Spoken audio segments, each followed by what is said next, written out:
He had a reckless one-night stand with the most hated woman in town and never expected to fall madly in love. Hi, my beautiful family. Welcome to Mr. Peter Stories. Today is a beautiful day to connect with all of you, my precious family members. I hope everyone is having a blessed day filled with joy and happiness. First, let us begin with a beautiful prayer. Dear Lord, thank you for bringing this wonderful family together.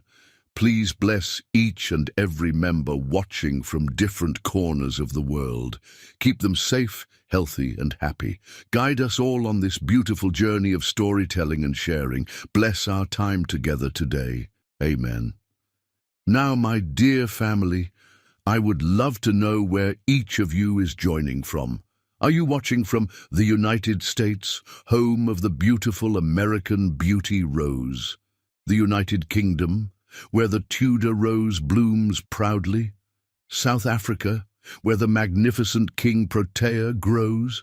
Canada, with its lovely white trillium? Australia, blessed with the golden wattle? The beautiful Caribbean islands, where each nation has its special flower? Jamaica, with the vibrant lignum vitae? Trinidad and Tobago, with the stunning Chaconia? Barbados, with the magnificent pride of Barbados? The Bahamas, with its lovely yellow elder? Dominica, with the Bois Quaib? St. Lucia, with the rose and marguerite? Grenada, with the bougainvillea? Or perhaps another beautiful country? Please drop a comment below to let us know where you're watching from. I want to hear from each one of you, whether you're in a busy city or peaceful countryside, by the ocean or in the mountains. And my dear family, I would love to know your thoughts about our last two stories. Did they touch your hearts? Which parts made you smile? Your feedback means the world to me and helps me create better stories for all of you. Let's take attendance today. Please comment present below so I know you're here with us on this beautiful day. Remember, each one of you makes this family special and complete. Your presence brings joy to our storytelling community. With lots of love and blessings, Mr. Peter, please share your thoughts in the comments below. The autumn wind whispered through the cemetery's ancient oak trees, scattering golden leaves across polished granite headstones. Marama Helene stood motionless before the fresh grave, her black veil rippling like dark water in the breeze. Just 21 days ago, she had been a blushing bride. Now, at 28, she was already a widow. The funeral service had ended hours ago, but she couldn't bring herself to leave. The other mourners had long since departed for the Kingston mansion, where expensive whiskey would fuel even more expensive accusations. Only the gravediggers remained, waiting respectfully in the distance for the young widow to say her final goodbye. "Mrs. Kingston?" The soft voice belonged to Father Michael, the parish priest who had married them just 3 weeks ago. The same hands that had blessed their union now held a silver rosary. "I'm not sure I'm still Mrs. Kingston," Marama replied, her voice hollow. "They're already trying to erase me." The priest's weathered face creased with concern. "The Lord works in mysterious ways, my child. James loved you deeply." "Did he?" Marama's fingers traced the cold marble of the temporary marker. "We had so little time to discover what we truly meant to each other. 3 weeks of marriage, Father. 3 weeks of pure happiness before—" Her voice trailed off as she remembered that morning. James had seemed fine at breakfast, laughing about plans for their delayed honeymoon. He'd kissed her goodbye, promised to be home early. 2 hours later, his secretary had called. Heart attack. No warning, no goodbye, no chance. The first whispers had started at the hospital. She'd heard them through her haze of grief, the nurses exchanging glances, the doctor's carefully neutral tone as he explained about underlying conditions. By the time James's body had been moved to the funeral home, his family's suspicions had crystallized into something darker. "It's not natural," Margaret Kingston had declared, her perfectly manicured hands clutching her pearls. My son was healthy as a horse, 35 years old, and suddenly his heart stops? 3 weeks after marrying her? The emphasis on her had carved deep into Marama's soul. She wasn't from their world of old money and older prejudices. James had met her at the community center where she taught art to underprivileged children. He'd been there to make a donation, part of his family's carefully cultivated public image. One conversation had led to coffee, then dinner, then a whirlwind romance that had scandalized Kingston society. "You'll regret this," Campbell Cash Sr., James's imposing father, had warned at the rehearsal dinner. "Our kind doesn't mix with artists." The way he'd said artists made it clear he meant something far less polite. The memory dissolved as another gust of wind brought the first drops of rain. Marama pulled her coat tighter, but made no move to leave. The growing storm matched her mood, dark, turbulent, threatening to break at any moment. "I should have known," a voice carried across the cemetery. "Look at her, standing there like she actually cared about him." Marama didn't need to turn to know it was Isabella Kingston, James's younger sister. The clicking of expensive heels on wet granite grew closer. "Haven't you done enough?" Isabella's voice dripped with venom. "Or are you waiting to make sure he's really dead?" "Isabella." Father Michael's tone held warning. "This is a place of peace." "Peace?" Isabella laughed bitterly. "There won't be peace until she pays for what she did to my brother." Marama finally turned, letting her veil fall back. "I loved your brother, Isabella, more than you'll ever understand." Love. Isabella's perfect makeup couldn't hide her rage. "You loved his money, his name, his position. 3 weeks of marriage and suddenly he's dead? Don't think we don't see right through you." Thunder rumbled overhead as Marama stepped forward.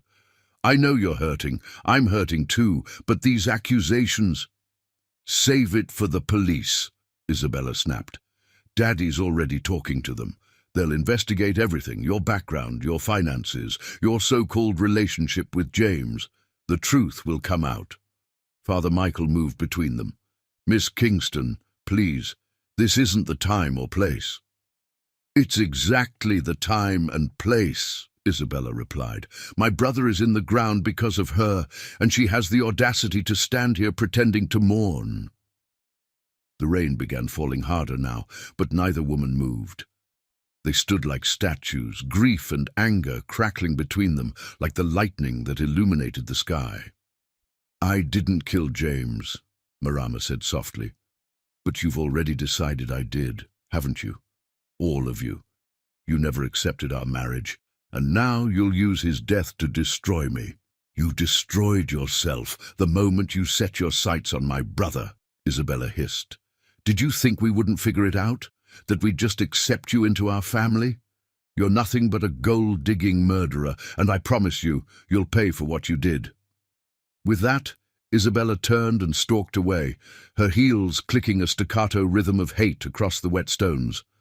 Father Michael touched Marama's arm gently. "Don't let her words poison your heart," he said. "Grief makes people say terrible things." "This isn't grief," Marama replied, watching Isabella's retreating form. "This is just the beginning." She was right. By nightfall, the whispers had become shouts. The local news ran a story about James's suspicious death. Photos of Marama appeared, at the wedding, at the funeral, leaving the police station after initial questioning. The narrative was already being written, and she had no power to change it. Back in her small apartment, she couldn't bear to stay in the Kingston mansion. Marama sat in darkness, watching rain stream down her windows. The television droned in the background, another news report about James's death. "Sources close to the Kingston family suggest foul play," the reporter intoned. While police have made no official statements, questions are being raised about the sudden death of James Kingston just weeks after his controversial marriage to local art teacher Marama Helene. Controversial. The word barely scratched the surface of what their relationship had been. James had fought his family for her, stood up to their prejudices and threats. He'd believed in their love, in the future they'd planned together. Now that future lay shattered, like the framed wedding photo Marama held in trembling hands. They'd looked so happy, so in love. James's smile had been radiant as he dipped her for their first dance, whispering promises of forever in her ear. Forever had lasted exactly 21 days. A knock at her door made her jump. Her heart raced as she approached, expecting police or reporters or more angry Kingstons. Instead, she found her neighbor, Mrs. Rodriguez, holding a casserole dish. "I thought you might need some food," the older woman said kindly, "and company if you want it." Marama felt tears well up, the first she'd allowed herself since the funeral. "They think I killed him," she whispered. "Everyone thinks I killed him." Mrs. Rodriguez set the dish down and pulled Marama into a fierce hug. "Not everyone, mihija, not everyone." But as the days would prove, almost everyone did. The Kingston family's influence ran deep in their town. Doors closed in Marama's face. Former friends crossed the street to avoid her. The community center where she taught asked her to take a leave of absence. The investigation dragged on, fueled by the family's insistence and their considerable resources. Every aspect of Marama's life was scrutinized, every relationship questioned, every financial transaction examined. Though no evidence of wrongdoing was found, the damage to her reputation was irreparable. 1 month after James's death, Marama stood once again at his grave. The temporary marker had been replaced by an elaborate headstone, the Kingston family name prominently displayed.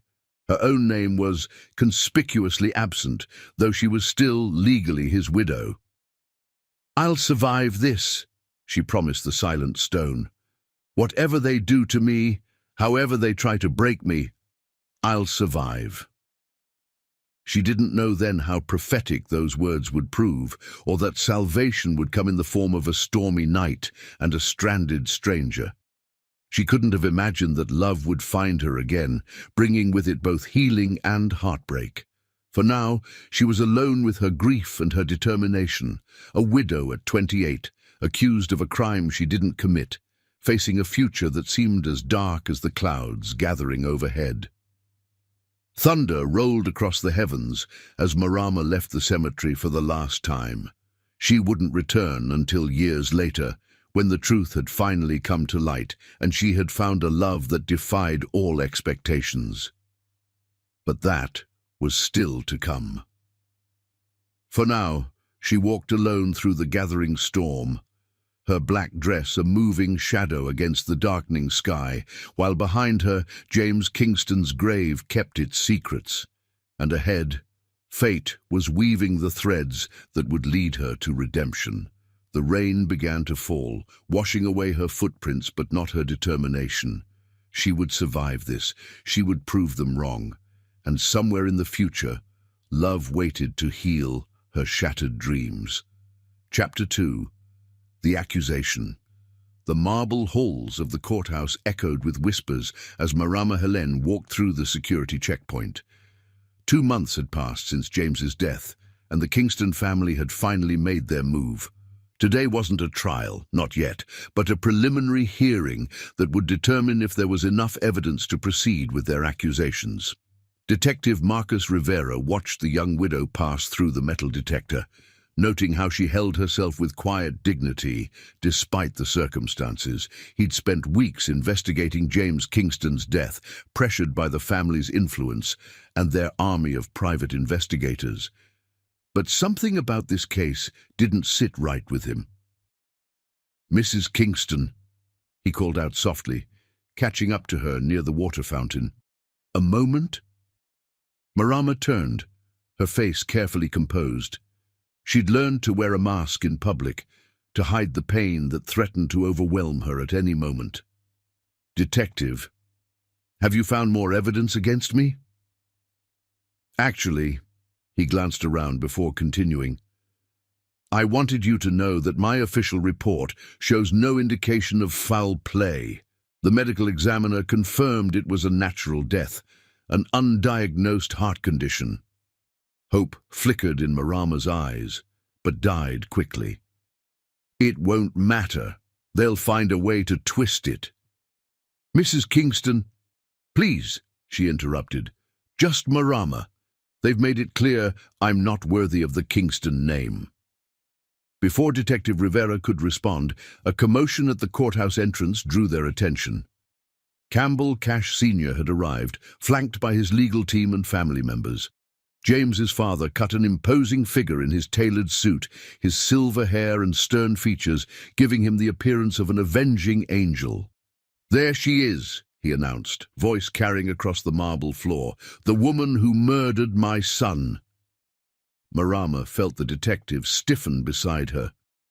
"Mr. Cash," he said firmly, "those accusations are unfounded." "Are they?" Campbell Sr. approached, each step measured and deliberate. 3 weeks of marriage, 3 weeks before my son's mysterious death, and now she stands to inherit millions. You don't find that suspicious, Detective? "The medical evidence can be manipulated," Campbell Sr. cut in, "just like she manipulated my son." Marama found her voice. "I love James. I never wanted his money." "Love?" Campbell Sr. laughed coldly. "What would someone like you know about love? You seduced my son with your pretty face and sob stories about helping underprivileged children, made him think you were different from the other gold diggers. But I saw through you from the start." The courthouse had gone silent, spectators gathering to watch the confrontation. Among them, Marama spotted familiar faces, former friends who now looked at her with suspicion or outright hatred. "Mr. Cash," Detective Rivera stepped forward, "this isn't the place." "This is exactly the place," Campbell Sr. thundered. "This is where justice will be served. This is where the truth about James's death will finally come out." And as if on cue, the heavy doors of courtroom 3 swung open. The bailiff emerged, calling their case number. Marama felt her legs go weak, but forced herself to stand straight. She wouldn't give them the satisfaction of seeing her break. Inside the courtroom, the Kingston family's influence was immediately apparent. Their side of the gallery was packed with supporters, business associates, social elite, even local politicians. Marama's side held only her lawyer, Mrs. Rodriguez, and surprisingly, Detective Rivera. Judge Eleanor Maxwell studied the assembled crowd over her reading glasses. In her 30 years on the bench, she'd seen her share of wealthy families trying to use the court system for revenge. But the Kingstons were different. Their power reached into every corner of the city. "Your Honor," Campbell Sr.'s lawyer began, "we're here today because a young man's life was cut tragically short under suspicious circumstances. James Kingston was healthy, successful, with everything to live for. Then he married the defendant, and 3 weeks later, he was dead." Marama's lawyer, David Chen, stood. "Objection, Your Honor. Counsel is making inflammatory statements without evidence." "We have evidence," Campbell Sr.'s lawyer smiled. "Medical experts who will testify that Mr. Kingston's supposed heart condition could have been induced artificially. Financial records showing unusual activity in the defendant's bank account just days before the death. And witnesses who will speak to the defendant's character and motives." Judge Maxwell peered at the stack of documents being presented. "Mr. Chen, Your Honor, this is a fishing expedition," David argued. "The police investigation found no evidence of foul play. The medical examiner's report clearly states—" "The medical examiner can be wrong," Campbell Sr. interrupted from his seat. "My son was murdered, and that woman is responsible." The accusation rang through the courtroom like a gunshot. Marama felt every eye turn to her, judging, condemning. She thought of James, of their last morning together, of his smile as he kissed her goodbye. How had their love story turned into this nightmare? "Mr. Cash," Judge Maxwell warned, "outbursts will not be tolerated in my courtroom." But the damage was done. The whispers had already started, spreading through the gallery like poison. Marama could hear fragments of conversations, always seemed suspicious. Married him so quickly, never fit in with their crowd. The hearing continued for hours. Campbell Senior's lawyers presented their evidence, circumstantial connections and twisted facts that painted Marama as a calculating gold digger. They brought forward character witnesses who spoke of her suspicious behavior at social events, her inappropriate relationship with James before their marriage, her questionable background. David fought back skillfully, but Marama could see the uphill battle they faced. The Kingston family's influence cast a long shadow over the proceedings. Even Judge Maxwell, known for her impartiality, seemed affected by the weight of their accusations. "Your Honor," Campbell Senior's lawyer concluded, "we ask that you grant our petition for a full investigation into James Kingston's death. The evidence clearly suggests—" "Evidence?" Detective Rivera stood suddenly from his seat in the gallery. "Your Honor, as the lead investigator on this case, I must object. There is no evidence of foul play." Judge Maxwell raised an eyebrow. "Detective, you're not a party to these proceedings." "No, ma'am, but I am an officer of the law. And what's happening here isn't justice. It's persecution." Campbell Senior rose, face flushed with anger. "How dare you? My son is dead." "Yes, he is," Rivera replied calmly, "and I grieve for your loss. But Mrs. Kingston is not responsible. The medical evidence is clear. Your son died of natural causes, the same condition that killed his grandfather." A murmur ran through the courtroom. Few people knew about the Kingston family's history of heart problems. It was a carefully guarded secret that might tarnish their perfect image. "That's confidential medical information," Campbell Senior's lawyer protested. "It's relevant medical history," David Chen countered. "Information that supports what we've been saying all along. James's death, while tragic, was not murder." Judge Maxwell held up her hand for silence. "I've heard enough for today. I'll review the submitted materials and make my decision about proceeding with a full investigation." As the courtroom began to empty, Isabella Kingston approached Marama. "You may have fooled them," she hissed, "but we know what you did, and we'll never stop until you pay for it." Marama met her gaze steadily. "I didn't kill your brother, Isabella. I loved him, and somewhere deep down, you know that's true." "The only thing I know," Isabella replied, "is that you're going to lose everything. We'll make sure of it." Later that evening, Marama sat in her apartment, watching rain streak down her windows. The day's events played through her mind like a nightmare she couldn't wake from. Her phone buzzed. Another message from a former friend, this time telling her to rot in hell. A knock at her door made her freeze. These days, unexpected visitors usually meant more accusations or threats. But when she checked the peephole, she saw Detective Rivera. "I'm sorry to disturb you," he said when she opened the door, "but there's something you should know." He handed her a file, medical records, bank statements, witness interviews. "The Kingston family is powerful," he explained, "but they're not above the law. Keep these safe. If they push for a trial, this evidence will help prove your innocence." Marama took the file with trembling hands. "Why are you helping me?" Rivera's expression softened. "Because I've seen too many powerful families destroy innocent lives. What they're doing to you, it's not right." After he left, Marama read through the documents. Each page confirmed what she'd known all along. James's death had been a tragic accident, not murder. But would the truth be enough against the Kingston family's influence and determination to destroy her? She walked to her bedroom window, pressing her forehead against the cool glass. The city lights blurred through her tears, creating halos in the darkness. Somewhere out there, the Kingstons were plotting their next move, gathering more ammunition for their campaign of destruction. But Marama had survived worse than their accusations. She'd grown up fighting for everything she had, and she wouldn't let them break her now. James had loved her for her strength, her determination, her refusal to back down from what she believed in.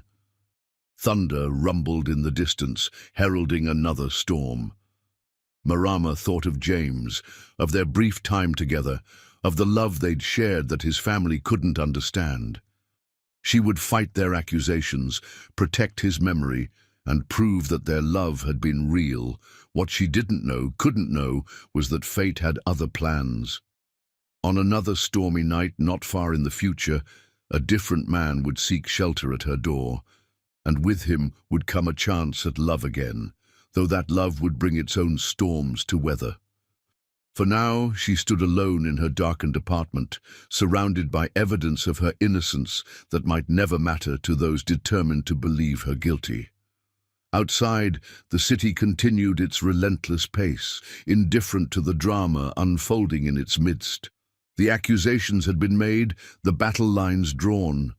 Marama Helene, widow and accused, faced a future uncertain as the gathering storm. But in her heart, she held on to one truth that no one could take away. She had loved James Kingston truly, deeply, completely. And somewhere in the darkness, destiny was already weaving the threads that would lead her to a different kind of love, one that would defy all accusations and prove that sometimes the heart's greatest victories come after its deepest wounds. The storm broke over the city, rain washing away the day's pain, but not its memory. Tomorrow would bring new battles, new accusations, new wounds to heal. But for tonight, Marama let herself remember James's love, let it strengthen her for the fights ahead. She didn't know it yet, but this was just the beginning of her story. The accusations that threatened to destroy her would ultimately lead her to a love more powerful than anything she could imagine.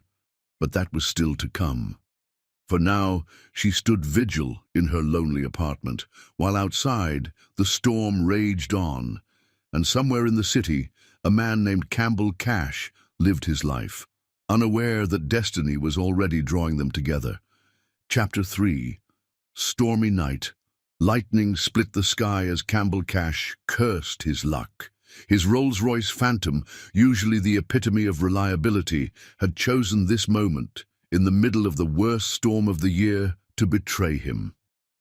The engine sputtered once more before dying completely, leaving him stranded on a winding road lined with ancient oaks and forgotten mansions. "Harrison," he barked into his phone, "where exactly am I?" The static-filled response from his driver did nothing to improve his mood. "What do you mean you can't access my location? I pay enough for this security system to track me on the moon." Another crack of lightning illuminated the road ahead, revealing an iron gate partially hidden by overgrown vegetation. Beyond it, barely visible through the curtain of rain, stood a Victorian mansion. A single light burned in an upstairs window, a beacon in the gathering darkness. Campbell squinted through the windshield, trying to make out any identifying markers. The gate's elaborate metalwork spelled out a name he knew too well. Kingston. Of all the places, he muttered, remembering the headlines from months ago. This was the infamous Kingston estate, where the scandal of James Kingston's death and his widow's alleged involvement had captivated the city's elite. Campbell had avoided the drama, too focused on his own empire building to concern himself with society gossip. Thunder shook the car as he weighed his options. His phone showed no signal, the storm was worsening, and the nearest town was miles away. That lit window offered his only hope for shelter. Grabbing his briefcase and luxury umbrella, which immediately turned inside out in the wind, Campbell made his way to the gate. It creaked open at his touch, years of neglect evident in its rusty hinges. The gravel driveway crunched under his Italian leather shoes, now thoroughly ruined by the rain. The mansion loomed closer, its Victorian architecture both elegant and forbidding in the storm's wild light. Paint peeled from the wooden trim, and several shutters hung askew, telling a story of faded grandeur, yet that single light burned steady and warm, drawing him forward like a moth to flame. Campbell mounted the steps to the wraparound porch, his soaked suit clinging uncomfortably to his athletic frame. Up close, he could see signs of recent care: swept floors, trimmed plants near the door, fresh paint on the railing. Someone was maintaining at least this part of the property. He raised his hand to knock, then hesitated. The infamous Mrs. Kingston might be behind this door.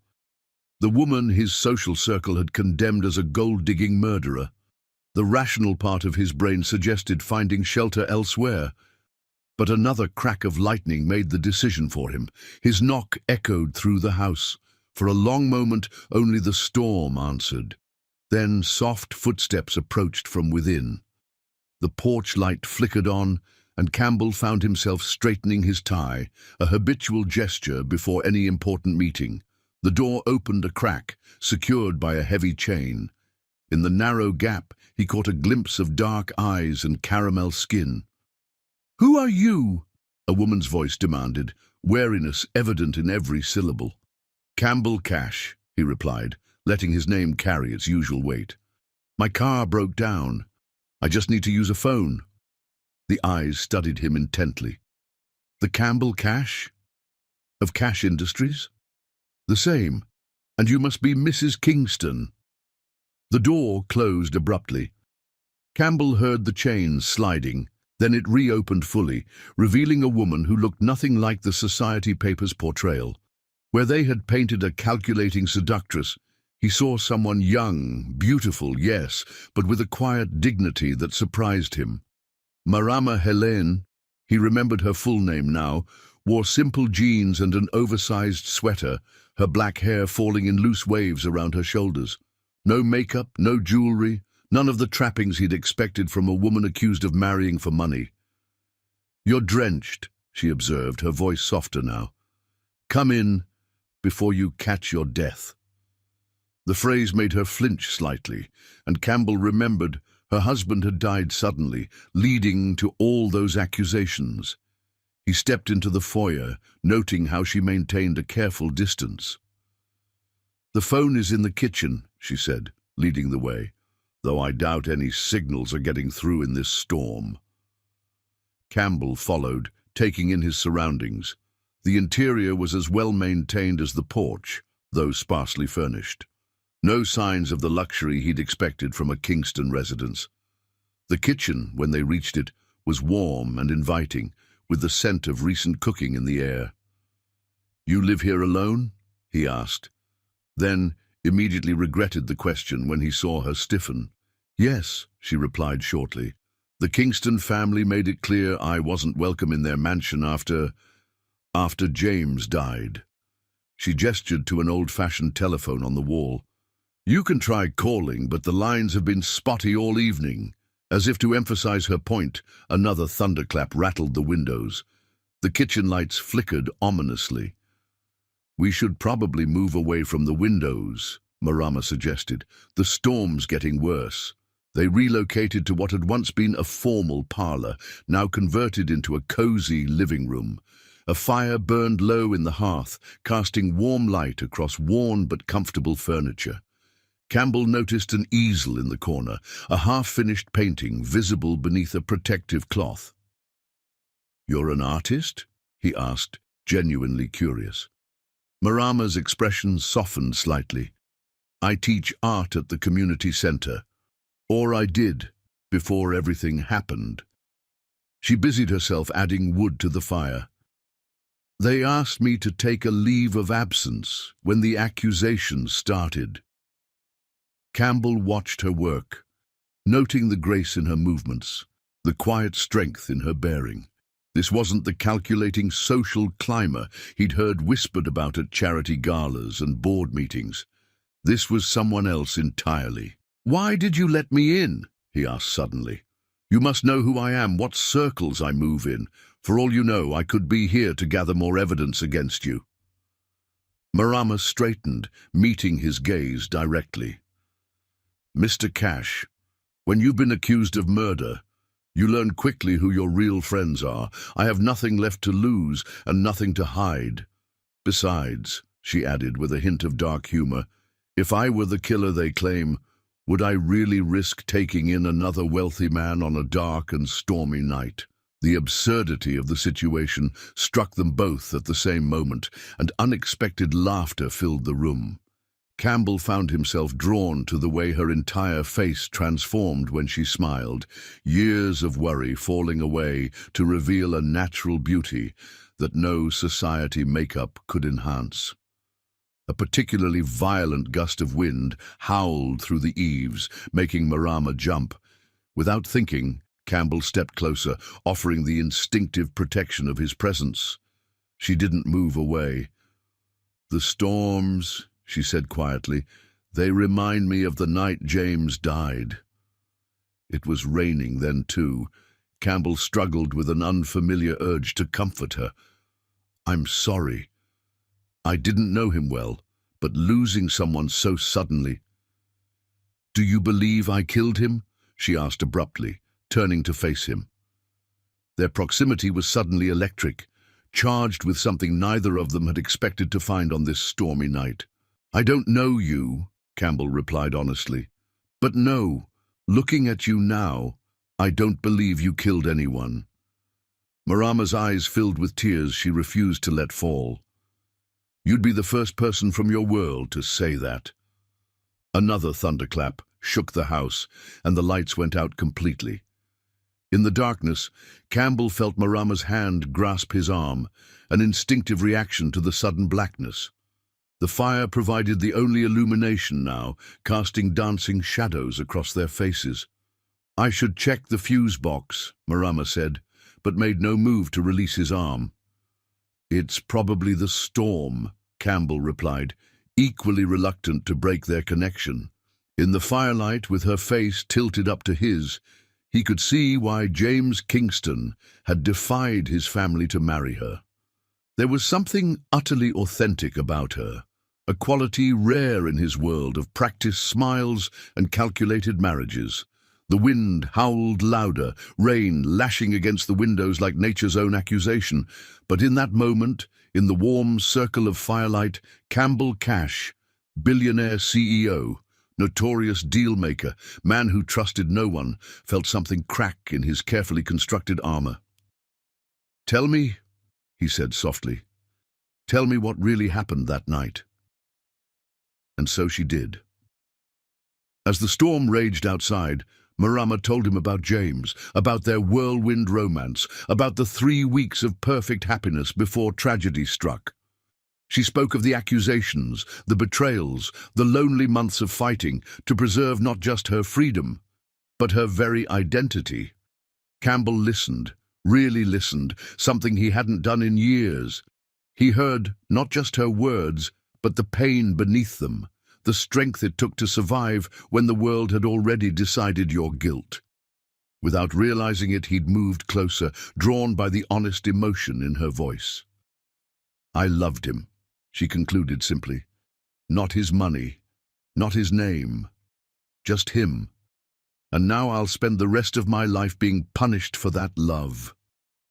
The fire had burned low, casting more shadows than light now.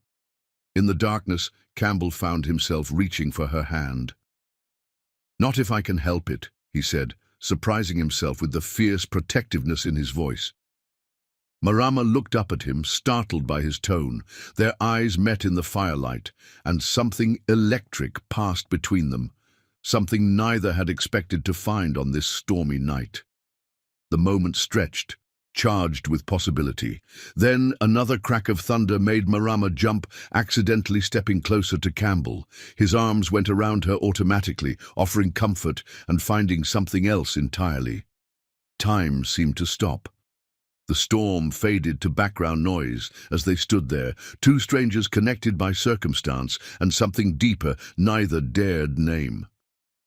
Campbell could feel her heart racing, matching the rapid beat of his own. "We shouldn't," Marama whispered, but made no move to pull away.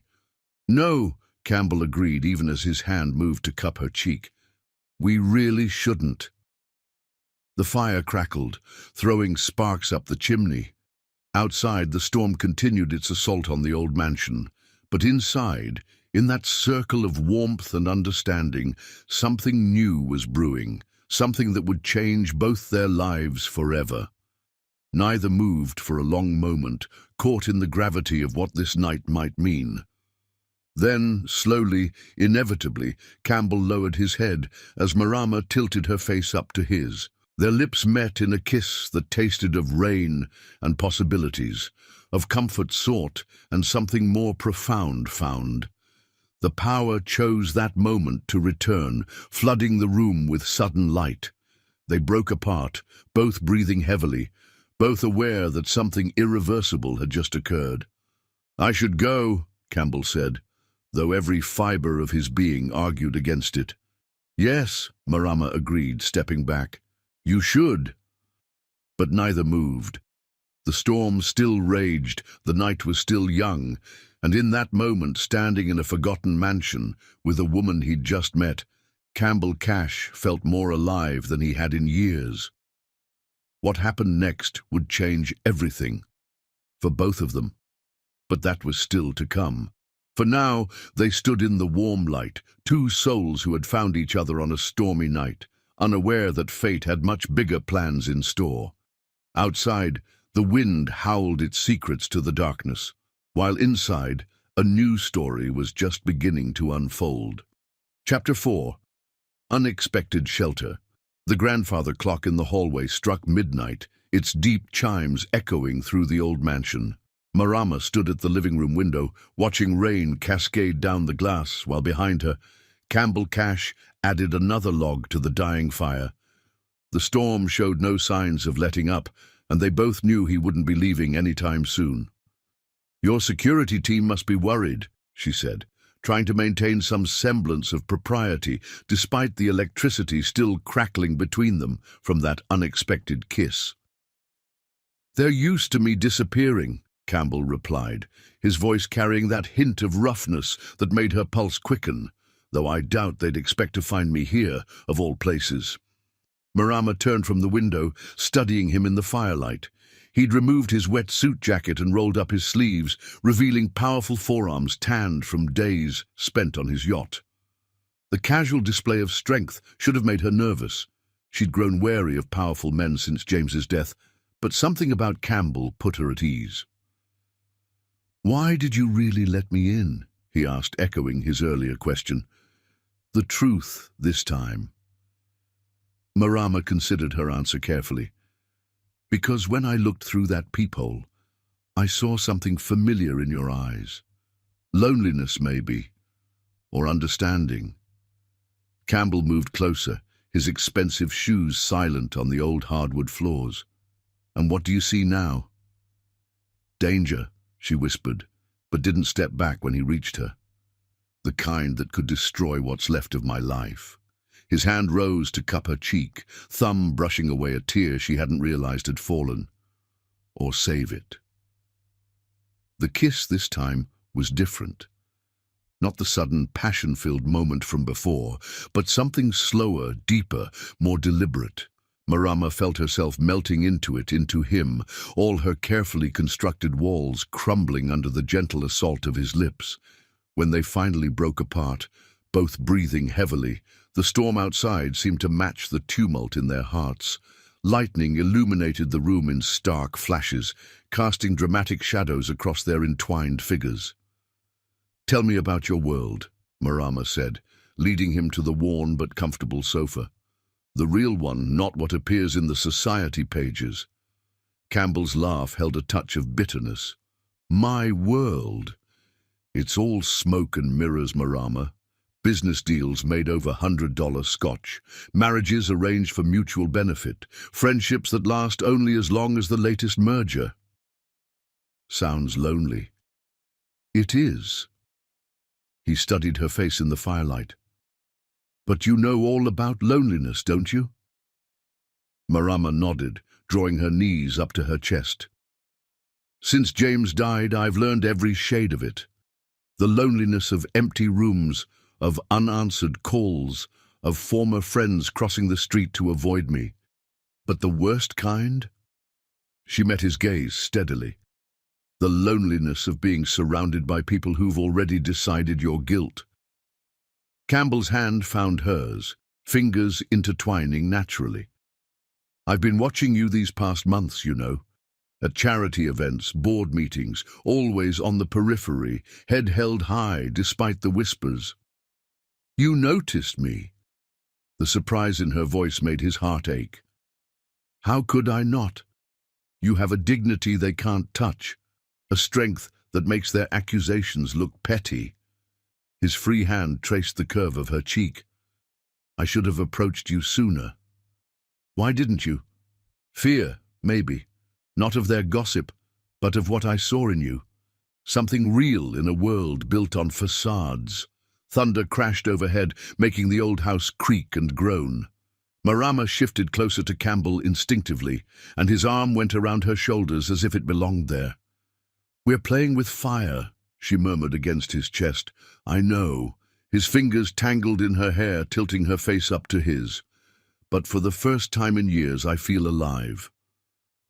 Their lips met again, and this time there was no holding back. The kiss deepened, became hungry, desperate. Marama's hands slid up his chest as Campbell pulled her closer, both lost in the unexpected perfection of their connection. When they finally broke apart, Marama's eyes were bright with unshed tears. I can't do this, she whispered. I can't risk my heart again. The accusations, the judgment. It would be worse this time. Campbell brushed her tears away with gentle fingers. Why worse? Because you're even wealthier than James was. They already think I'm a gold digger who killed her husband if they found out about this. She gestured between them. They'd say I was moving on to my next victim. The bitterness in her voice made Campbell's heart clench. He wanted to protect her, to shield her from the cruel world that had already taken so much from her, but he also understood her fears. What if I don't care what they think? He said softly. Marama smiled sadly. You say that now, in the dark, in the storm. But tomorrow, in the harsh light of day, your board members, your business partners, they'd all whisper the same warnings. She killed her husband. Be careful. You might be next. The words hung between them, heavy with possibility and pain. Campbell wanted to argue, to tell her none of that mattered, but they both knew better. In their world, perception was reality. Still, he couldn't bring himself to let her go. Something about this woman, this night, had awakened feelings he'd thought long buried under years of cynical deal-making. Dance with me, he said suddenly. Marama blinked. What? Dance with me. He stood, pulling her gently to her feet. No music, no witnesses, no judgments. Just us. You're crazy, she laughed, but didn't resist when he pulled her into his arms. They swayed together in the firelight, the storm providing their rhythm. Marama's head found its perfect resting place on Campbell's shoulder while his cheek pressed against her hair. For a moment, they could pretend the outside world didn't exist. I never danced with James like this, Marama said softly. Our dances were always public, performed for his family's approval. This feels different. Campbell's arms tightened around her. Everything about tonight feels different. They moved together in comfortable silence, letting the crackling fire and falling rain create their private symphony. In that moment, both felt the weight of their separate worlds lifting, replaced by something new and fragile and beautiful. Stay, Marama whispered, surprising herself with the invitation. Not for just stay, until the storm passes. Campbell's answer was to pull her closer, one hand sliding up to cup the back of her neck. Their eyes met in the dim light, both understanding that this night would change everything. Are you sure? he asked, giving her one last chance to step back from the precipice they were approaching.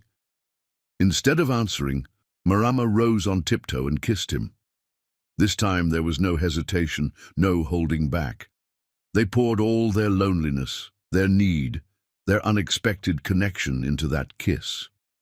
When they finally broke apart, both breathing heavily, the storm outside had begun to ease, but neither noticed, too caught up in the storm brewing between them.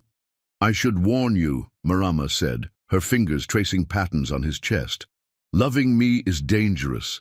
Just ask the Kingston family." Campbell's laugh rumbled through his chest. "Sweetheart, I wrote the book on dangerous, and right now—" His lips found hers again briefly. "Right now, you're the only safe harbor I want." They spent the rest of the night talking, sharing pieces of themselves they'd never shown anyone else. Campbell told her about growing up in his father's shadow, about building his empire from scratch when his family cut him off. Marama shared stories of her childhood dreams of being an artist, of meeting James, of the whirlwind romance that had ended in tragedy. As dawn approached, they found themselves curled together on the sofa. The fire burned down to embers.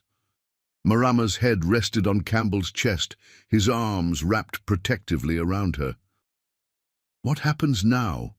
she asked softly. "Now?" Campbell pressed a kiss to her temple.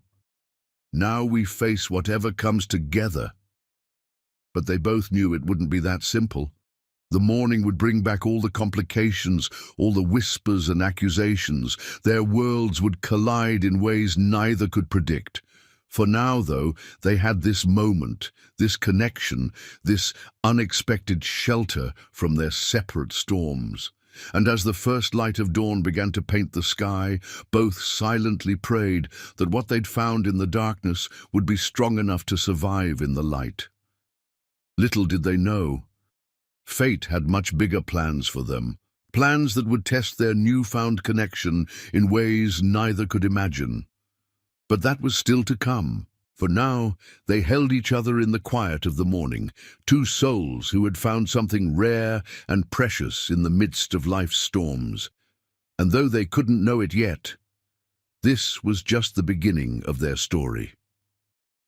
The grandfather clock struck 6, its chimes echoing through the old house like a promise. Outside, the storm had finally passed, leaving behind a world washed clean and new. Inside, Marama and Campbell remained entwined, neither willing to break the spell of their night together. Tomorrow would bring its own storms, but for now, they had found their unexpected shelter in each other's arms. Chapter 5. Night of Passion. The embers in the fireplace cast a warm glow across the living room as dawn approached.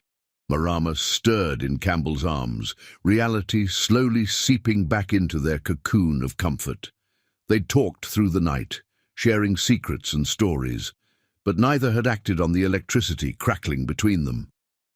"I should go," Campbell murmured, though his arms tightened around her. The storms passed. Marama lifted her head from his chest, meeting his gaze in the dim light. "Yes," she agreed softly. "You should." Neither moved. The grandfather clock ticked away precious seconds as they remained frozen in that moment, both aware they stood on the edge of something life-changing. "Marama," Campbell's voice was rough with emotion. "Tell me to leave. Tell me this is too complicated, too dangerous." Instead of answering, she reached up and traced his jaw with gentle fingers. The simple touch ignited something primal in Campbell. His hand caught hers, bringing her fingers to his lips. "Last chance," he warned, pressing kisses to her fingertips. "Once I start, I won't be able to stop." Marama's response was to rise up and capture his lips with hers. The kiss deepened immediately, months of loneliness and need pouring into their connection. Campbell's hands tangled in her hair as she pressed closer, erasing any remaining space between them. "Wait," he gasped, pulling back slightly. "Are you sure? Your reputation—" "My reputation," Marama laughed bitterly. They already think I'm a black widow. What's one more wealthy man in my web? Campbell framed her face with his hands, forcing her to meet his gaze. Don't make light of this. What's happening between us is real. The fierce sincerity in his voice brought tears to her eyes. That's what scares me, she whispered.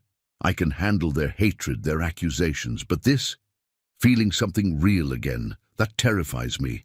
Then let me show you there's nothing to fear.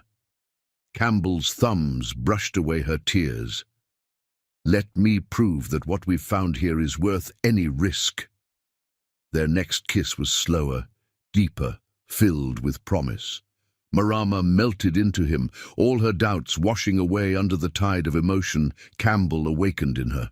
His hands skimmed down her sides, leaving trails of fire in their wake. The bedroom, she murmured against his lips. Upstairs. Campbell stood, lifting her effortlessly into his arms. She wrapped her legs around his waist as he carried her toward the grand staircase, their kisses growing more urgent with each step.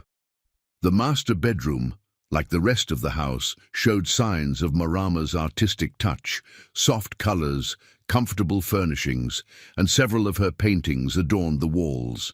But neither noticed the decor as they tumbled onto the bed, too lost in each other to care about their surroundings. You're beautiful, Campbell breathed, watching moonlight play across her skin as he slowly undressed her. So damn beautiful. Marama's hands weren't idle, making quick work of his shirt buttons. You're not so bad yourself, she teased, running her fingers over his muscled chest. Their laughter turned to sighs as skin met skin. Campbell took his time, exploring every inch of her with reverent touches and tender kisses. When he finally joined their bodies, the connection felt like coming home.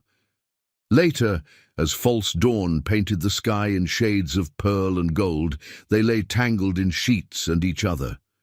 Campbell traced lazy patterns on Marama's bare shoulder while she played with his fingers, both content in their shared silence. "What are you thinking?" he asked finally, pressing a kiss to her temple. "That I should regret this," she replied honestly. "But I don't. Not even a little." Campbell's arms tightened around her. "Good, because this is just the beginning." Marama propped herself up on an elbow, studying his face in the growing light. "Campbell, you know this can't last. Your world, my reputation, it would never work. Watch me make it work." His voice held that commanding tone that had built his empire. "I don't care what anyone thinks. I want you in my life. Even when they warn you about me, when they tell you I'm dangerous. Especially then." He rolled them over, pinning her beneath him. "Let them talk. I know the truth about you now." Marama's hands came up to frame his face. "And what truth is that? That you're the strongest, most genuine person I've ever met." His lips brushed hers softly. "That what happened to James was a tragedy, not a crime. That you deserve to be loved without fear or judgment." Tears spilled down her cheeks as his words touched something deep inside her. Campbell kissed them away, then captured her lips in a kiss that promised everything. Their second joining was slower, more deliberate. They took their time exploring, learning each other's bodies and responses. Every touch, every kiss, carried the weight of growing emotions neither was ready to name. The sun had fully risen by the time they finally dozed off, wrapped in each other's arms. But their peaceful rest was short-lived. A loud knocking from downstairs jolted them awake. Marama sat up, clutching the sheet to her chest. "Who?" "Mrs. Kingston?" a familiar voice called up. "It's Detective Rivera. I have some new information about your case." Campbell was already moving, gathering their scattered clothes. "Back entrance," he whispered. Marama nodded, pointing to a door that led to the servants' stairs. "But your car?" "I'll handle it." He dressed quickly, then pulled her into one last passionate kiss. "I'll call you later." "And Marama?" His eyes held hers intently. "No regrets." She watched him disappear through the door, then hurried to make herself presentable. By the time she opened the front door to Detective Rivera, there was no sign of her passionate night with Campbell Cash. But as she listened to the detective's update about new evidence in James's case, Marama's thoughts kept drifting to strong hands and tender kisses. She'd found something unexpected in the storm, not just passion, but understanding, acceptance, maybe even the beginnings of love. The question was, would it be strong enough to survive the storms still to come? In his office across town, Campbell sat at his desk, mind everywhere but on the contracts before him. He could still taste Marama's kisses, still feel her skin under his fingers. For the first time in years, his carefully ordered world felt alive with possibility. His phone buzzed with messages from his social circle, invitations, business proposals, the usual networking that kept his empire running. But all he could think about was finding a way back to that old mansion, back to the woman who had awakened something in him he'd thought long dead. "Mr. Cash," his assistant's voice broke through his reverie. "The board is waiting for the quarterly review." Campbell straightened his tie, a smile playing at his lips as he remembered Marama's fingers doing the same thing hours earlier. "Tell them I'll be right there." He had an empire to run, a reputation to maintain, but now he also had a secret that made all of it seem less important.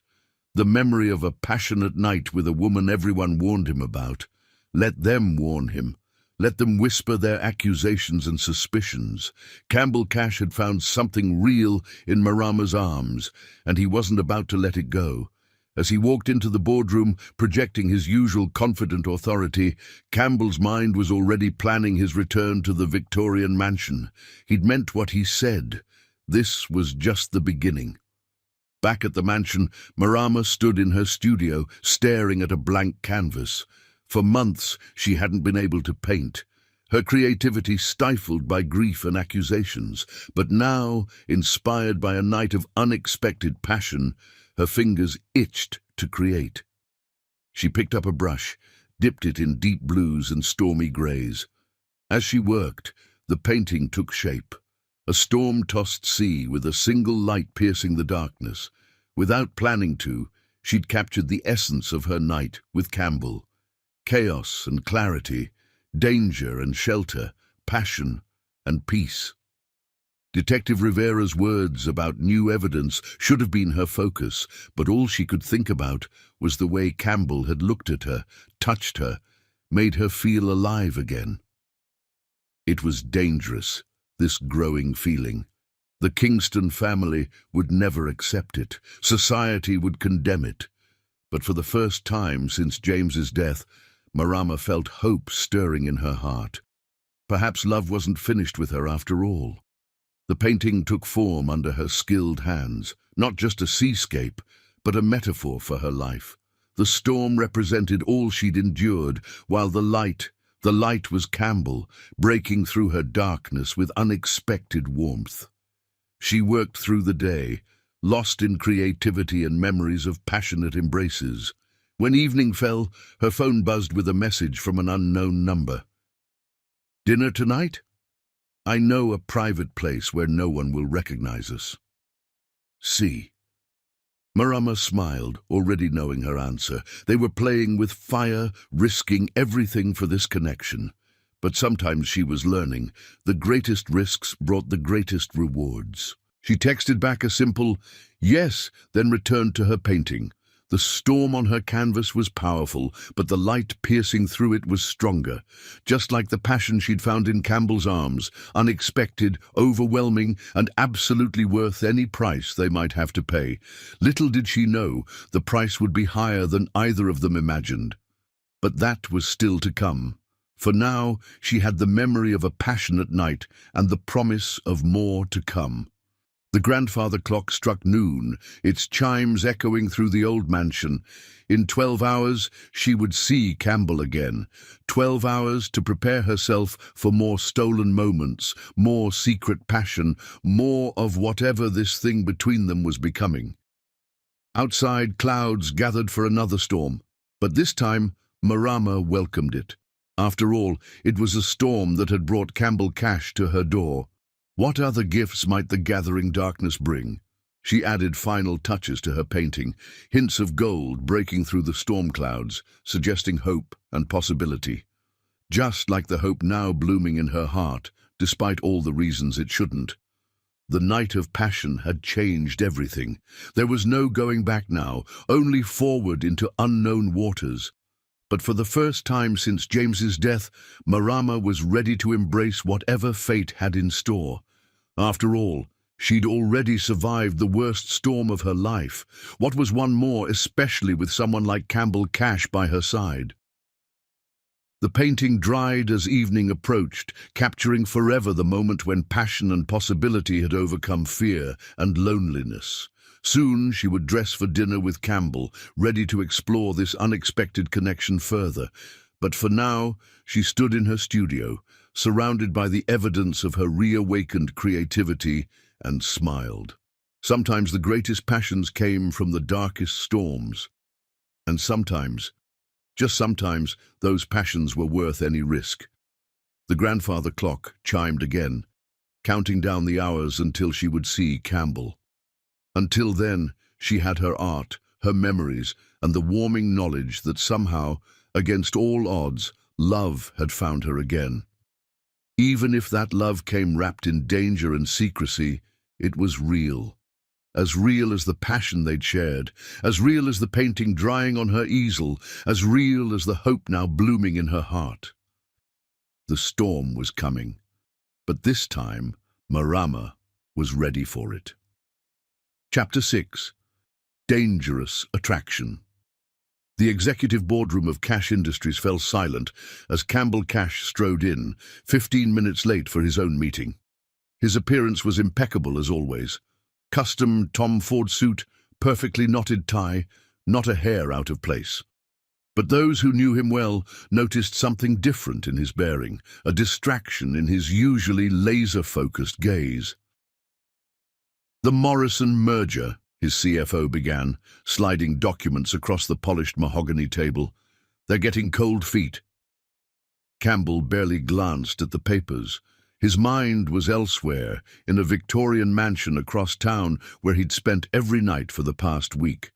Instead of million-dollar deals, he was thinking of soft kisses and whispered conversations, of the way Marama's eyes lit up when she laughed.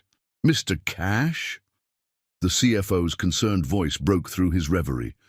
"The Morrison deal." "Let them sweat," Campbell replied, his trademark smirk falling into place.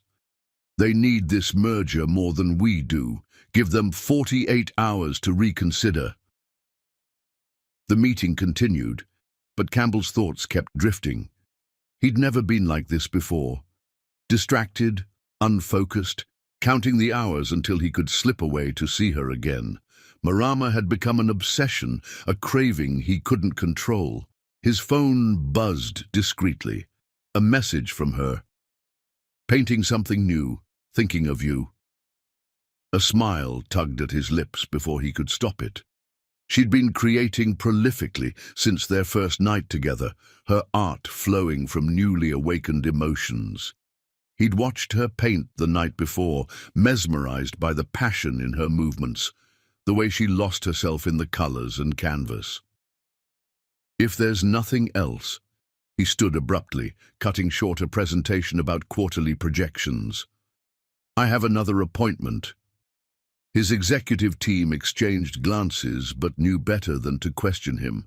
Campbell Cash didn't explain himself to anyone. 20 minutes later, his Rolls-Royce pulled up to the now familiar gates of the Kingston estate. The property looked different in daylight. Still grand, but touched by decay like a dowager queen fallen on hard times. Campbell had offered to have it restored, but Marama refused. "Some things should stay weathered," she'd said.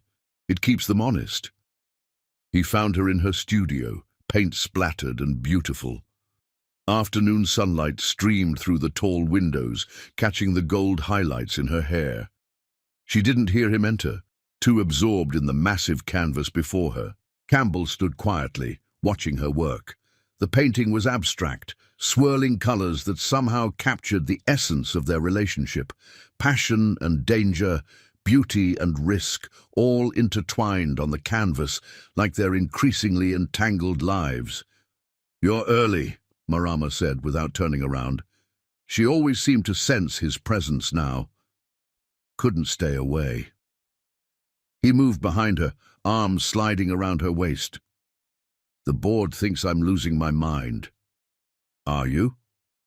She leaned back against him, brush still poised over the canvas. "Completely." His lips found that sensitive spot behind her ear. "Absolutely. Deliciously." Paint and brushes clattered to the floor as Marama turned in his arms. Their kiss was hungry, desperate, the same intensity that marked every encounter since that first stormy night.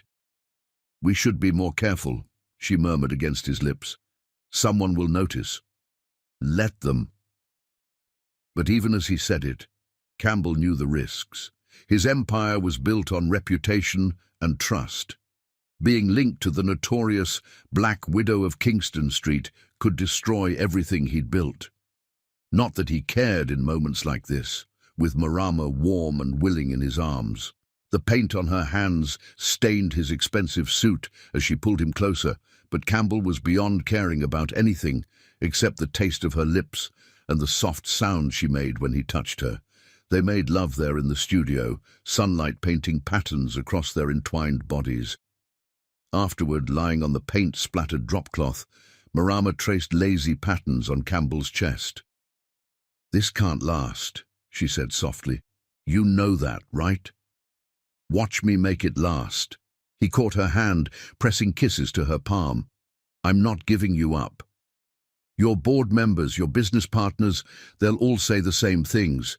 That I'm dangerous, that I killed James for his money, and I'll do the same to you." Campbell propped himself up on an elbow, studying her face. "Do you know what I see when I look at you? Not the woman they whisper about.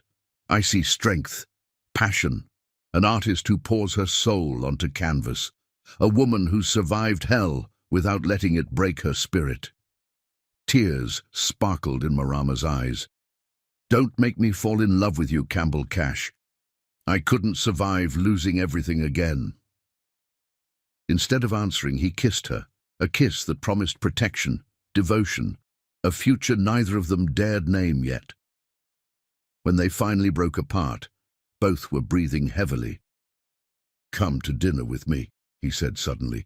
"Tonight, in public." Marama stiffened. "You can't be serious." "Absolutely serious. The new French place downtown. Let me show the world I'm not ashamed to be seen with you. Your reputation means nothing compared to watching you hide away in this old house." He stood, pulling her up with him. "Get dressed up. Let me show you off." Hours later, Marama stood before her mirror, smoothing the silk of her black cocktail dress. She'd bought it months ago, before James's death, for some charity function they never attended. Now it felt like armor for the battle ahead. Campbell's Rolls-Royce arrived precisely at 8. He stepped out himself instead of sending his driver to the door, a statement in itself. When Marama opened the door, his appreciative whistle made her blush. "You're stunning," he said, drawing her into a kiss that threatened to derail their dinner plans entirely. The restaurant was exactly as exclusive as she'd expected, the kind of place that didn't need a sign out front, because if you had to ask, you couldn't afford it. Heads turned as Campbell led her to their table, whispers following in their wake. "Isn't that the Kingston widow? Cash Industries CEO? Can't believe he'd risk." Campbell ignored them all, focusing entirely on Marama. He ordered wine, recommended the chef's specialties, kept up a stream of entertaining stories about his business adventures. But under the table, his hand found hers, squeezing reassuringly. They were halfway through their entrees when Isabella Kingston walked in. Marama saw her first, James's sister, arm in arm with some society bachelor, stopping dead in her tracks at the sight of them. The color drained from Isabella's face, replaced by a fury that made her beautiful features ugly. "Well," Isabella's voice carried across the quiet restaurant, I see you've found your next victim. Campbell started to rise, but Marama's hand on his arm stopped him. Don't, she whispered. She's not worth it. But Isabella was already approaching their table, her date trailing awkwardly behind. Campbell Cash, she said, voice dripping with false concern. I hope you've updated your life insurance. My brother did, just before he married her. The restaurant had gone silent, all eyes on their table. Campbell's jaw clenched, but before he could speak, Marama stood. Isabella, she said calmly, I am so sorry for your loss. I loved James deeply, and his death broke my heart. But these accusations, this hatred, it won't bring him back. How dare you speak his name? Isabella hissed. How dare you sit here in public, flaunting your new conquest while James is barely cold in his grave? That's enough. Campbell's voice was quiet but carried unmistakable authority. Miss Kingston, you're making a scene. I suggest you leave before I have security escort you out. Isabella's laugh was bitter. Oh, defending her already, just like James did? Well, don't say you weren't warned when I what? Marama interrupted, her voice steady despite her trembling hands. When I kill him too? Is that what you were going to say? Because that's what this is really about, isn't it? You can't accept that James died of natural causes. You need someone to blame. The silence in the restaurant was absolute now. Even the kitchen staff had stopped to watch the drama unfolding. Natural causes? Isabella's voice rose. A healthy man in his 30s just happens to die weeks after marrying you, and now here you are, already moving on to another wealthy man? Campbell stood then, his height and presence commanding attention. Miss Kingston, I'm only going to say this once. Leave, now, or I'll make sure every door in this city closes in your face instead of Marama's. The threat in his voice was unmistakable. Isabella stepped back, finally seeming to remember who she was dealing with. Campbell Cash's influence dwarfed even the Kingston families. You've been warned, she spat, turning on her heel. Don't come crying when she shows her true colors. After she stormed out, the restaurant slowly returned to normal, though whispers continued to circulate. Campbell signaled for the check. I'm sorry, Marama said softly. I knew this would happen. Don't apologize. He took her hand across the table. You handled that beautifully. It will be all over town by morning. Good. His thumb stroked her palm. Let them talk. Let them see I'm not hiding you away like some dirty secret. But they both knew it wasn't that simple. As they left the restaurant, photographers who certainly hadn't been there earlier snapped pictures.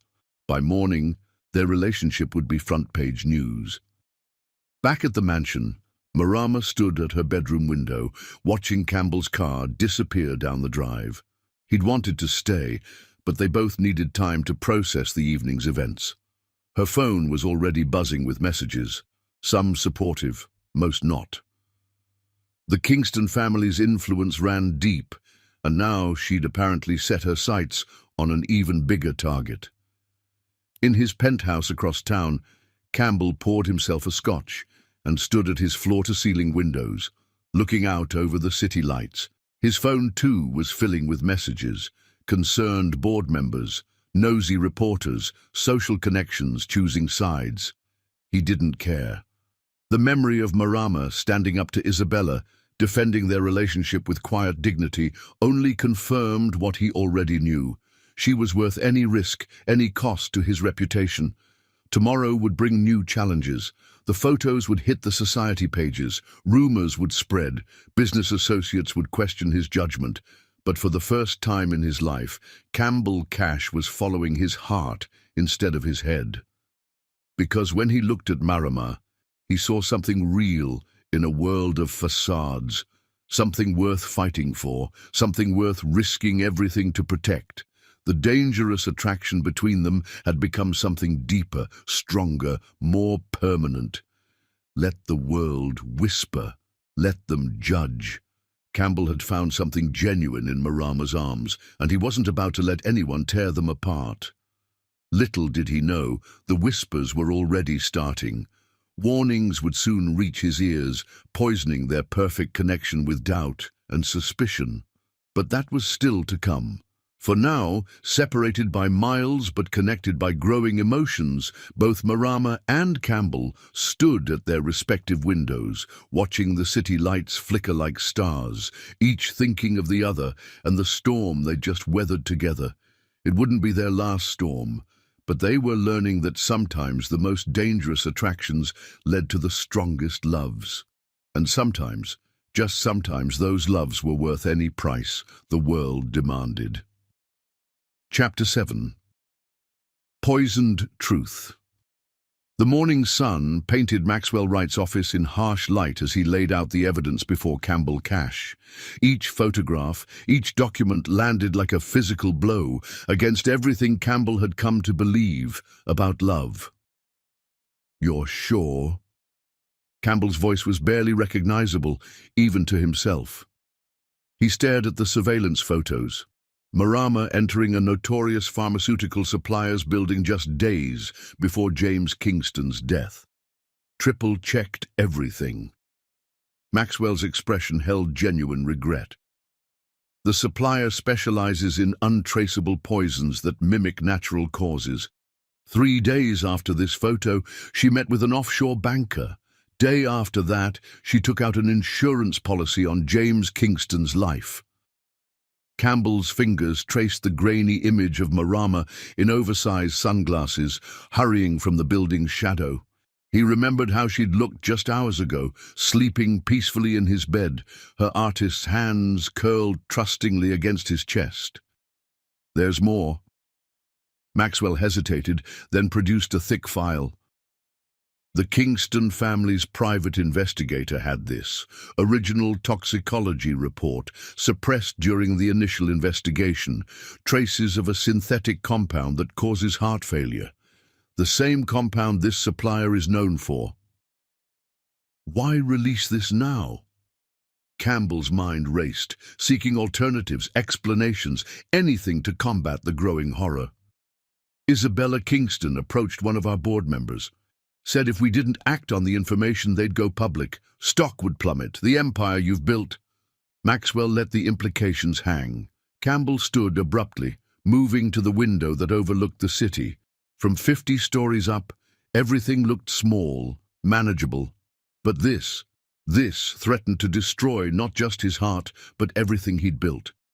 "She's pregnant." The words fell like stones. "If what you're saying is true, then she's more dangerous than anyone imagined." Maxwell's voice softened with genuine concern. "Boss, you need to protect yourself. Legally, financially. Get out. Campbell, get out!" Alone in the office, Campbell pulled up security footage from his building's lobby. There was Marama just yesterday, laughing with the security guard, her artist's bag slung carelessly over one shoulder. Nothing in her manner suggested a calculating killer. But then, hadn't James's family said the same? That she'd played the perfect wife, the devoted partner, right until the moment. His phone buzzed, a message from her. "Missing you already. Studio's too quiet without you distracting me. Come over tonight." Each word felt poisoned now. How many similar messages had she sent James? How many times had she played the devoted lover while plotting destruction? Rain began to fall as his car wound through the city toward her mansion. The same route he'd taken that first stormy night, when his car had conveniently broken down near her door. Had even that been planned? Had everything between them been calculated? Marama opened the door, wearing one of his shirts, paint streaking her hands, her smile pure sunshine. "You're early. I was just finishing a new piece." Her voice died as she saw his expression. The smile faded, replaced by something wary, wounded. "What's wrong?" Campbell pushed past her into the foyer, the evidence file heavy in his hands. The house suddenly felt different, not the warm sanctuary of their love, but a killer's lair, where another wealthy man had drawn his last breath. "We need to talk." His voice was arctic. "About James Kingston's death." Marama's face went still. "What about it?" "The pharmaceutical supplier you visited 3 days before he died. The offshore account you opened. The insurance policy." Each accusation fell like a hammer blow. The poison that stopped his heart. "What are you talking about?" But her face had gone pale, her hands trembling slightly. "What poison?" Campbell threw the file onto her antique coffee table. Documents and photographs scattered like accusations, her eyes fixed on the surveillance photo, recognition flashing before she masked it. "I can explain." "Can you?" Rage and heartbreak twisted his voice. "Can you explain why you were meeting with someone known for selling untraceable poisons? Why you took out an insurance policy days before your husband conveniently died of natural causes?" Marama picked up the pharmacy photograph with shaking hands. "You've been investigating me? My head of security has. Apparently he's not the only one." Campbell ran a hand through his hair. "The Kingston family has evidence, Marama. Real evidence." "Evidence of what?" Her voice had gone very quiet. "Of murder?" "Did you do it?" He had to ask, had to know.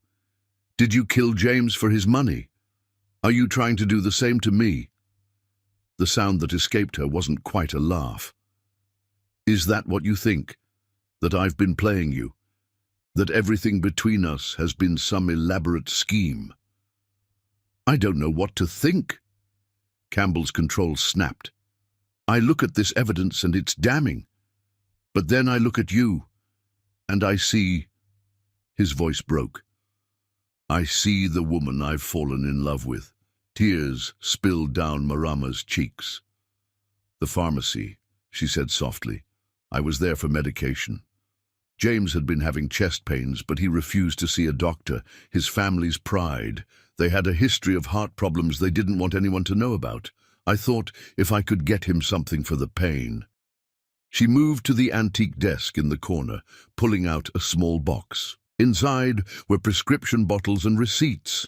"I kept everything. The medication was legitimate, prescribed under a false name because the Kingstons wouldn't admit their perfect son needed help. The insurance policy was his idea. He knew something was wrong, wanted to make sure I was protected." Campbell stared at the evidence of a different truth. "Why didn't you tell me?" "Because it doesn't matter." Marama's voice rose. "No one wants to believe the truth. They've already decided I'm guilty. Even you." Her voice shattered. "Even you would rather believe I'm a murderer than trust what we have is real." The hurt in her voice cut through his doubts, but the damage was done. He moved toward her, but she backed away, arms wrapped protectively around herself. "Don't." Ice had replaced the warmth in her voice. "You've made your choice. You chose to believe them over me. Marama, get out." She turned away, shoulders shaking. "Just go. Not until you hear me out." "Hear what?" She whirled to face him. "More accusations? More evidence of my guilt? I loved James Campbell. I loved him, and I couldn't save him, and I've spent every day since then being punished for it. And now..." A sob escaped her. "Now I've been foolish enough to love again, only to have history repeat itself." The admission of love should have been a moment of joy. Instead, it felt like a farewell. "I'm sorry," Campbell said softly. "I should have trusted you." "Yes, you should have."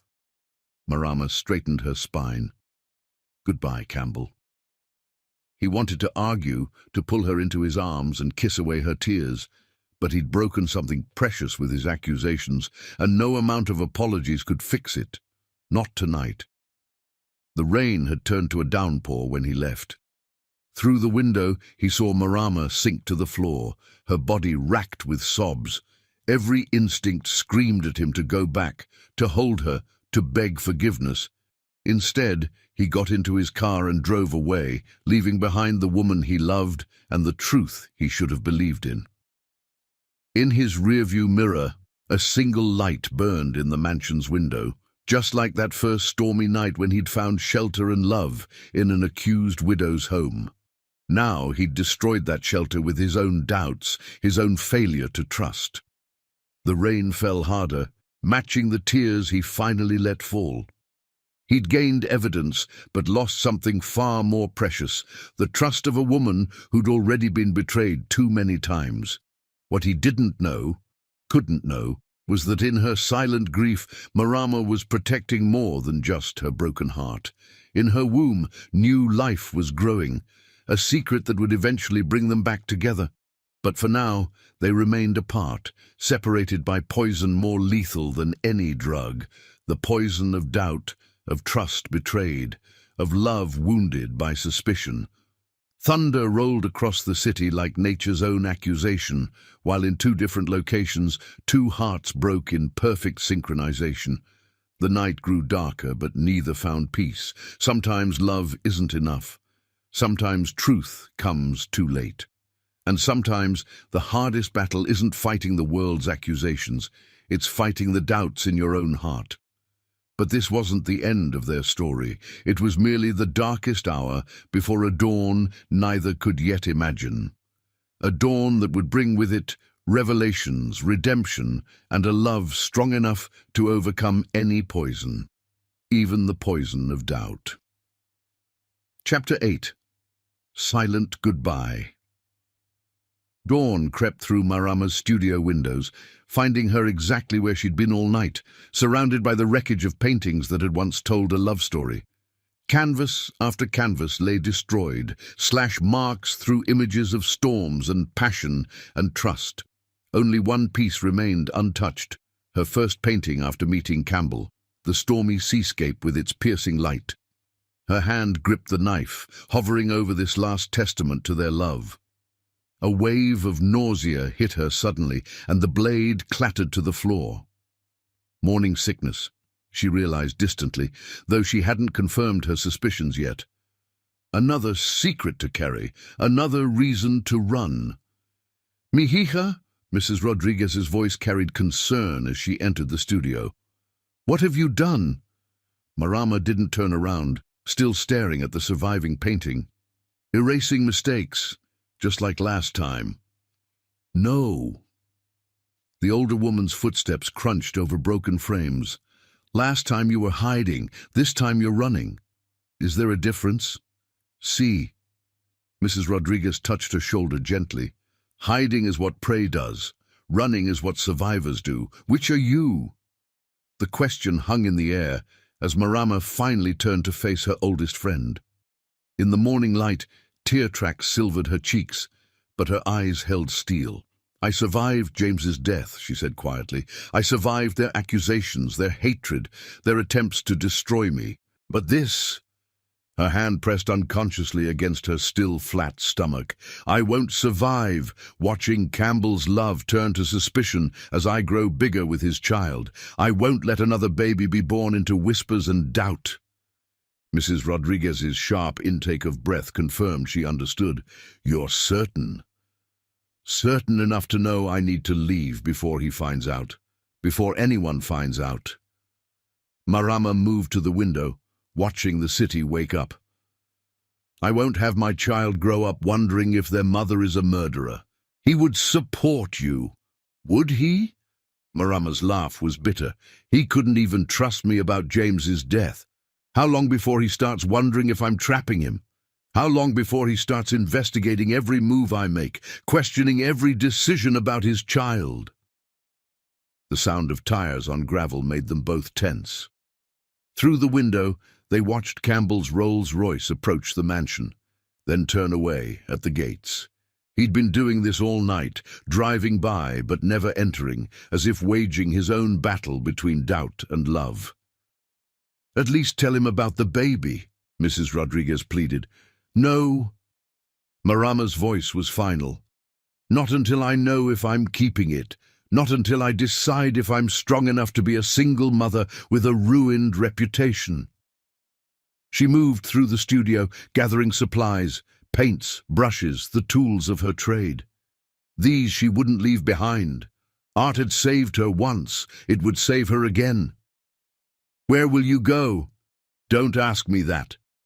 Marama paused in her packing. "What you don't know, you can't tell them. Just watch over the house, in case ... She couldn't finish the sentence. In case what? In case Campbell came looking for her? In case she changed her mind? In case the truth finally came out and she could return with her head held high? The next hours passed in a blur of necessary decisions. Bank accounts closed, gallery contacts notified, a few precious mementos packed. Everything else would stay, testament to another life she was leaving behind. Her phone buzzed constantly, messages from Campbell that she couldn't bear to read. Each one felt like another crack in her resolve. Finally, she placed the phone on her bed, alongside a single sheet of paper. On it, she'd written just 2 words: "Goodbye, Campbell." No explanations, no accusations, no declarations of love or hate. Just a simple farewell to match his simple betrayal. The taxi waited at the gates as sunset painted the sky in colors too beautiful for such a painful day. Marama took one last look at the mansion, at the studio where she'd rediscovered her passion, at the living room where she'd found love again, at the memories she was leaving behind. "Are you sure about this?" Mrs. Rodriguez asked one final time, tears in her eyes. Marama's smile was sad but determined. "Number. But I'm doing it anyway. Sometimes the bravest thing we can do is walk away before love turns to hate." She hugged the older woman fiercely, inhaling the familiar scent of comfort and wisdom. "Take care of yourself, Mama Rosa, and when they come looking—" "I'll say nothing," Mrs. Rodriguez promised. "But Nina, remember, running doesn't mean forever. Sometimes we run so we can return stronger." As the taxi pulled away, storm clouds gathered overhead, nature's own farewell to a woman who had weathered so many storms already. But this time, Marama wasn't afraid of the rain. She'd survived losing James. She'd survived the accusations and isolation. She would survive losing Campbell too. The first drops fell as the mansion disappeared from view. Marama didn't look back. She'd spent too long looking back, letting the past define her future. It was time to write her own story, not just for herself now, but for the tiny life beginning inside her. What she didn't know, couldn't know, was that this departure would set in motion events that would eventually lead to redemption. That sometimes running away is the first step on the path back home. For now, she was simply a woman, leaving behind the ruins of another broken love, heading toward an uncertain future with nothing but her art and her determination to guide her. And deep inside, a secret heartbeat that would eventually bring everything full circle. Back at the mansion, Mrs. Rodriguez watched the taxi disappear into the gathering storm. She looked at the destroyed paintings in the studio, at the empty rooms echoing with absence, at the phone on the bed with its dozens of unread messages. When Campbell Cash arrived hours later, desperate and disheveled, she simply handed him the farewell note and shook her head at his questions. "She's gone," was all she would say. "And this time, mijijo, you have only yourself to blame." Campbell stood in Marama's empty bedroom, clutching her brief goodbye, surrounded by the ghosts of their love. Outside, the storm raged on, but he barely noticed. He'd driven her away with his doubts, his investigation, his failure to trust his heart over evidence. Now she was gone, leaving nothing but memories and the bitter taste of regret. What he didn't know, couldn't know, was that he'd lost more than just Marama. Their love had created something neither had planned for, a truth that would eventually bring them back together in ways neither could imagine. But that was still to come. For now, 2 hearts beat in painful synchronization, separated by pride and pain and poisoned truth. And in the gathering storm, a taxi carried Marama Helene toward a new life, while behind her, Campbell Cash held a 2-word goodbye that felt like a novel of loss. Goodbye, Campbell. Two words that ended one chapter but unknowingly began another. Two words that would haunt them both until fate decided it was time for their paths to cross again. The storm continued through the night, nature's own tribute to a love that had burned bright and died quick. Or had it? Only time would tell, and time, like love, kept its own counsel. Chapter 9. The Truth Emerges. 3 months after Marama's disappearance, Campbell Cash sat in his darkened office, staring at the city lights below. The Morrison merger had gone through, adding billions to his empire, but he felt nothing. Success tasted like ashes without her. A knock at his door broke through his brooding. "Not now," he called out, but Maxwell Wright entered anyway, carrying a thick folder. "You need to see this," his head of security said, face grave. "I made a mistake, boss. A terrible mistake." Campbell didn't move. He'd barely spoken to Maxwell since the night Marama left, holding him partially responsible for destroying the only real thing in his life. "Whatever it is, it's about her." Maxwell's voice cracked. "About Marama. I was wrong. We were all wrong." That got Campbell's attention. He turned from the window as Maxwell spread documents across his desk. "Remember that toxicology report? The one that showed traces of poison?" Maxwell's hands trembled slightly. It was fake. The Kingston family's investigator fabricated it. Campbell's world tilted on its axis. "What?" "I've spent 3 months digging deeper, trying to understand why something felt off." Maxwell pulled out more papers.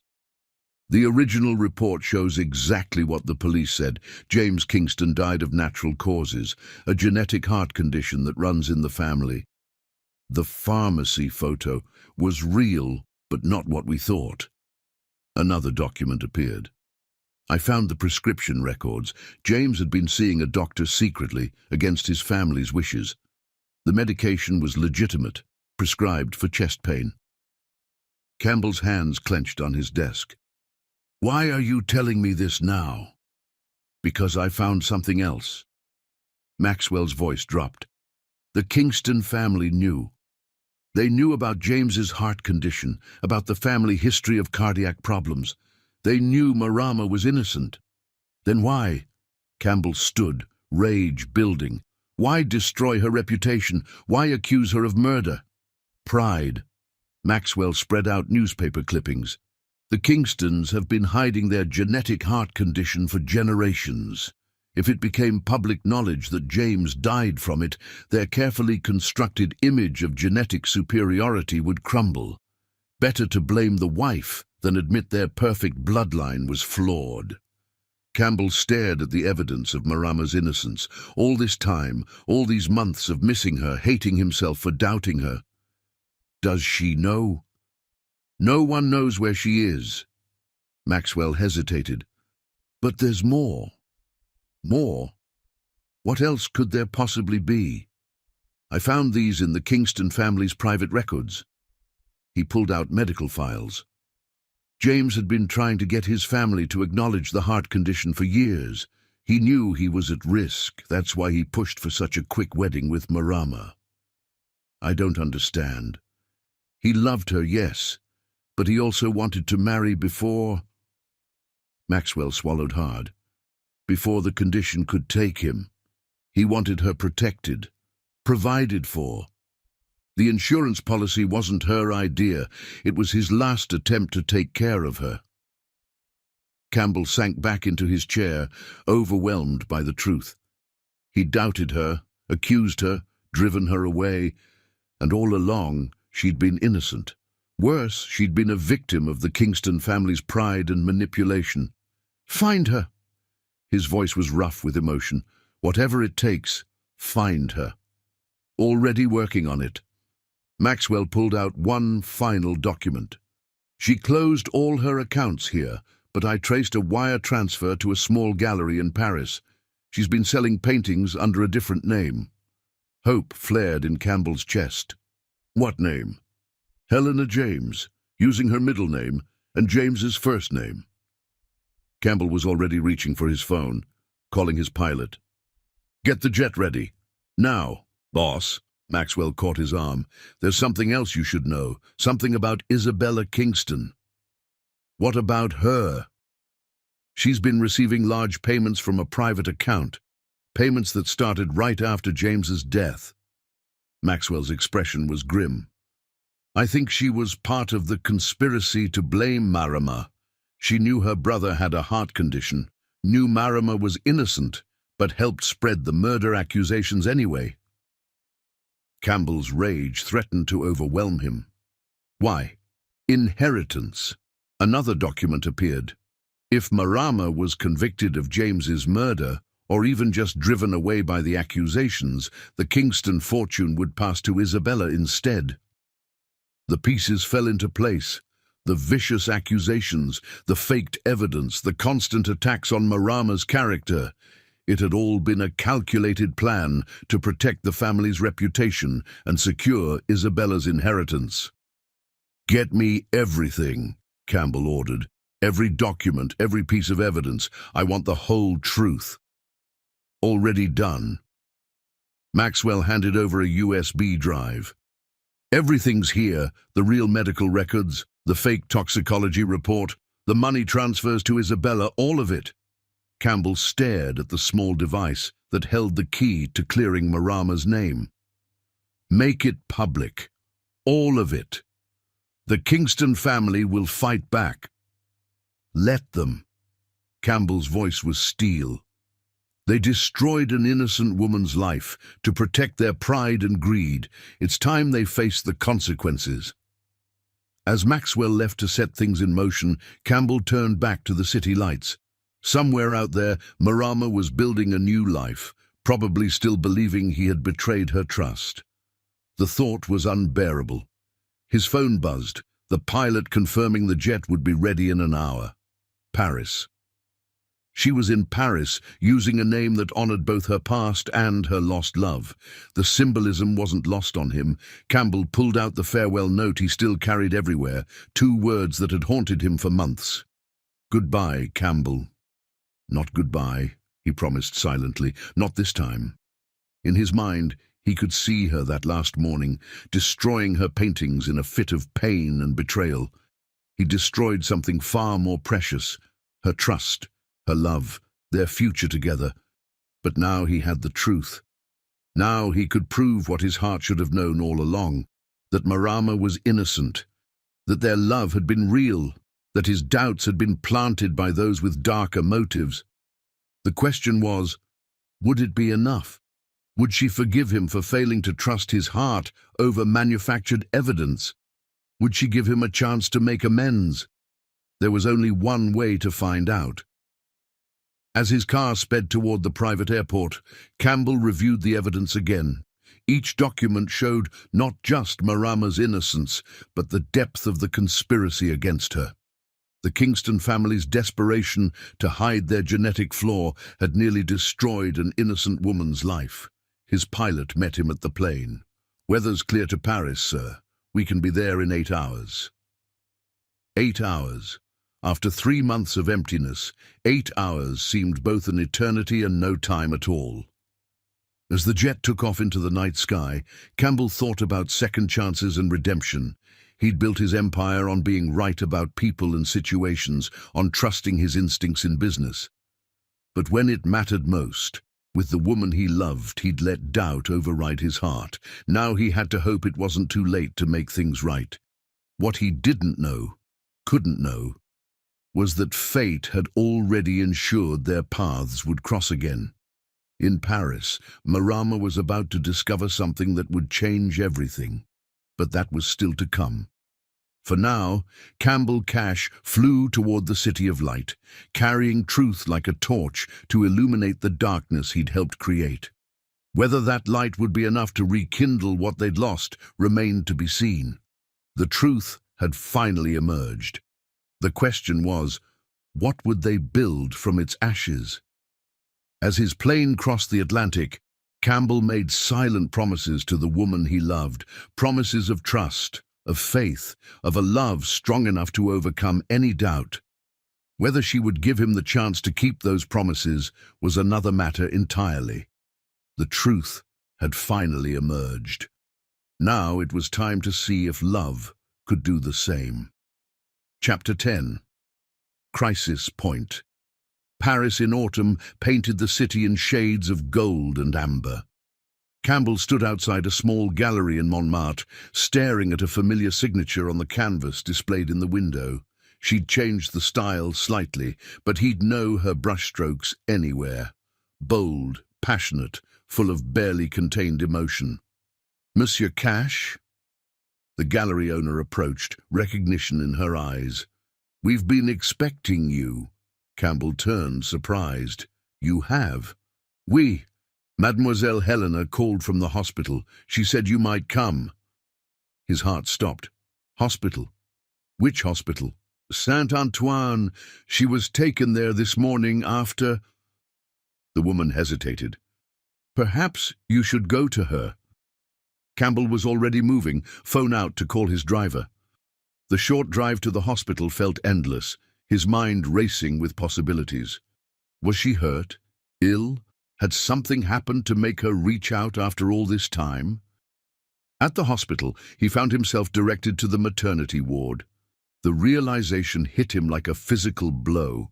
Maternity. She was pregnant. With his child.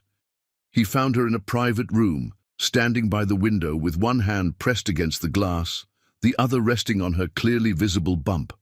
She didn't turn when he entered, though he knew she heard him. 3 months, she said quietly. That's how long it took you to find the truth. Marama. His voice cracked on her name. I wondered if you ever would. She finally turned, and the sight of her took his breath away. Pregnancy suited her. She glowed with it despite the hospital setting. Or if you'd stay comfortable in your doubts. I was wrong. Campbell took a step forward, then stopped when she tensed. About everything. The Kingston family, they fabricated evidence, conspired to hide the truth about James's condition. I know. Her smile was sad. Detective Rivera found me 2 months ago, showed me everything. The fake toxicology report, Isabella's involvement, all of it. Campbell's hands clenched at his sides, fighting the urge to reach for her. Why didn't you contact me? Why should I? Her voice held no anger, only a bone-deep weariness. You chose to believe I was a murderer. You threw away what we had because of some circumstantial evidence and whispered accusations. I'm sorry. The words felt inadequate. I've never been so sorry about anything in my life. Marama moved to sit on the edge of the hospital bed, one hand still cradling her belly. I'm not interested in apologies, Campbell. I've moved on, built a new life, found success with my art. And our child. He gestured to her stomach. Were you ever going to tell me? I haven't decided. She met his gaze steadily. This baby deserves better than a father who'll question her mother's every move, who'll always wonder if she's secretly plotting something. The words hit him like bullets. I would never. You already did. Marama's composure cracked slightly. You looked me in the eyes and asked if I murdered James, if I was planning to murder you too. How can I trust you with our daughter after that? Daughter! Something shifted in Campbell's chest. It's a girl? Marama's hand moved protectively over her bump. Yes. Not that it matters. You should go, Campbell. Go back to your empire and your carefully ordered world where everything makes sense. Instead of leaving, he moved closer, dropping to his knees beside the bed. I'm not going anywhere. Not this time. Not ever again. Campbell, listen to me. He caught her hand, relieved when she didn't pull away. I was wrong. Monumentally, unforgivably wrong. I let other people's suspicions poison what we had. I failed to trust my heart, failed to trust you. Tears spilled down Marama's cheeks. Trust once broken can be rebuilt. He pressed his forehead to their joined hands. I'll spend the rest of my life proving that to you if you'll let me. Let me be part of our daughter's life. Let me show you that I've learned from my mistakes." "How can I?" Her voice broke. "How can I risk my heart, our daughter's heart, on promises you've already broken once?" "Because I love you." Campbell looked up, letting her see the truth in his eyes. "I loved you then, even when doubt clouded my judgment. I love you now, even more for the strength you've shown in building a new life, and I'll love you forever, if you give me the chance to prove it." A monitor beeped, making them both jump. The baby had shifted, causing a spike in Marama's heart rate. "She moves a lot," Marama said softly, "especially when she hears voices, when she hears you." "She knows her father's voice?" I dot. Marama hesitated. "I may have played her some of your television interviews, just so she'd know what you sound like." Hope bloomed in Campbell's chest. "You wanted her to know me." "Of course I did." Fresh tears fell. "I've spent months hating you for doubting me, for breaking my trust, but I never stopped loving you. How could I, when every kick, every movement reminds me of what we shared?" Campbell rose from his knees, perching carefully on the bed beside her. "Then let me prove myself worthy of that love, of both of you." Marama looked away. "The Kingston family is being exposed as we speak." He touched her chin gently, turning her face back to his. "Maxwell found evidence of their conspiracy. The fake toxicology report, Isabella's payoffs, everything. By tomorrow, the whole world will know the truth. It won't change what happened between us." "No." Campbell's thumb brushed away her tears. "But it can change what happens next, if you'll let it." A knock at the door interrupted them. A doctor entered, smiling at the sight of them together. "Madame Helena, your blood pressure has stabilized, but we'd like to keep you overnight for observation." Marama nodded, then looked at Campbell. "You should go. Get some rest." "I'm not leaving." His voice was firm.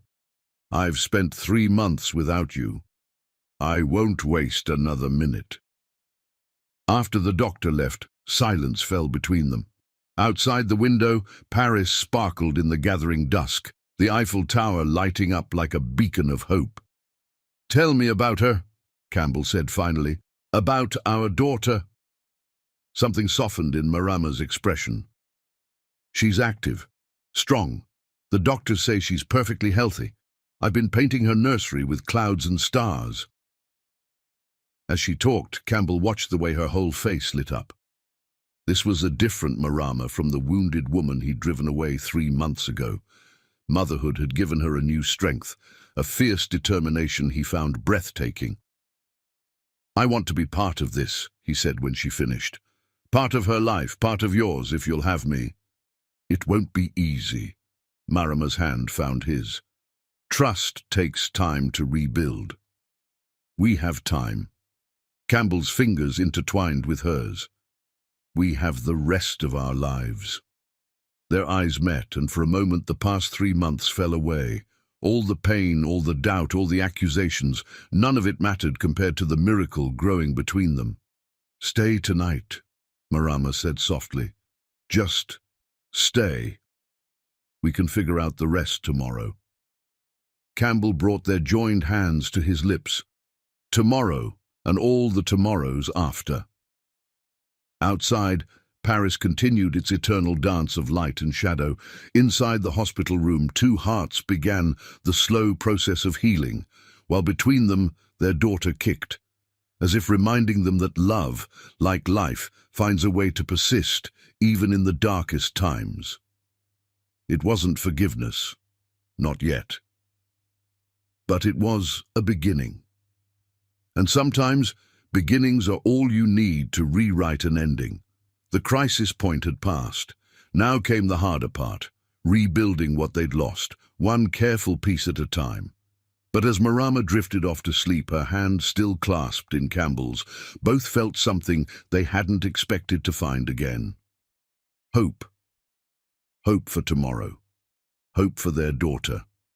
hope for a love strong enough to overcome any crisis. The night deepened outside their window, but inside, light had finally begun to dawn. Chapter 11, The Fight for Love. 1,095 days, each one a battle, each one a test, each one a chance to prove that love could overcome doubt, that trust once broken could be rebuilt stronger than before. Campbell Cash didn't just count the days, he bled for them. Year 1. The price of pride. The Kingston family's disgrace should have made things easier. Instead, it nearly destroyed everything. Isabella, desperate to maintain relevance, launched a vicious media campaign painting Campbell as Marama's next victim. "He'll end up just like my brother," she warned on national television. "Dead within a year, his fortune in her hands. She's already trapped him with a child." The accusations hit Wall Street hard. Cash Industries stock plummeted 40% in a single day. Shareholders demanded Campbell's resignation, claiming his personal drama threatened their investments. "Step down," his board advised, "just temporarily, until this blows over." Campbell's response was to mortgage everything he owned, liquidate his personal assets, and buy controlling interest in his own company. "I built this empire," he told the shocked board members. "I'll burn it to the ground before I let anyone use it to hurt her or our daughter." The move cost him billions, but sent a clear message: he would sacrifice everything for his family. But money was the easy battle. The real war was proving himself worthy of Marama's trust while protecting Luna from the media circus. Death threats arrived daily at Marama's gallery, black roses and newspaper clippings about James's death. Campbell hired round-the-clock security, but Marama refused to hide. "I won't live in fear," she declared, still showing up to work despite the threats. "I won't let them cage me again." Campbell respected her independence, but it tortured him. Every morning he watched from his car as she entered the gallery, his heart stopping until she was safely inside. Every evening he followed her home at a distance, making sure she arrived unharmed. The day Luna spoke her first word, Dada, 3 different tabloids ran paternity stories, questioning if the baby was his.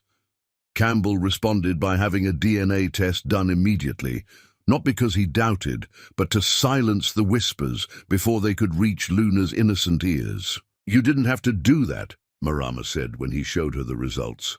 "Yes, I did." His voice was steel. "No one will ever question her place in my life, or yours." The test results made headlines, but not in the way he'd expected. "Cashier demands paternity test," screamed the tabloids, twisting his protective gesture into one of doubt. Marama's voice was ice when she saw the headlines. "Still investigating me, Campbell?" The setback cost him months of progress, but still, he fought on. Year 2. The Empire Strikes. The business world smelled blood in the water. Hostile takeover attempts came from every direction. Competitors who'd feared Campbell Cash now saw him as vulnerable, distracted by personal drama. Working 20-hour days, he fought to save his company while still making time for every moment of Luna's life. Board meetings conducted with a sleeping toddler in his arms. $1 million deals negotiated between diaper changes. His office became a nursery, his corporate image transformed from ruthless CEO to devoted father. But the real challenge came when Marama suffered severe postpartum depression. The old accusations mixed with new hormones to create a perfect storm of self-doubt. "Maybe they're right," she whispered one particularly dark night. "Maybe I destroy everything I touch." Campbell found her in her studio at 3 a.m., about to destroy her paintings again. He caught her hands, pulled her close, let her cry out the poison of doubt. "You create beauty," he insisted. "You created Luna. You created love in a heart I thought was frozen. Never doubt your power to build, not destroy." The moment was a breakthrough, but the war was far from over. Isabella Kingston, desperate to maintain relevance, wrote a tell-all book about James's death. The manuscript contained just enough truth mixed with lies to be devastating. Campbell's lawyers wanted to bury it in injunctions. Instead, he did something radical. He gave Isabella a choice. Print the truth, he offered during a private meeting, all of it, including your family's cover-up of the heart condition, and I'll finance the publication myself. Continue the lies, and I'll buy every publishing house in the country to make sure your words never see daylight.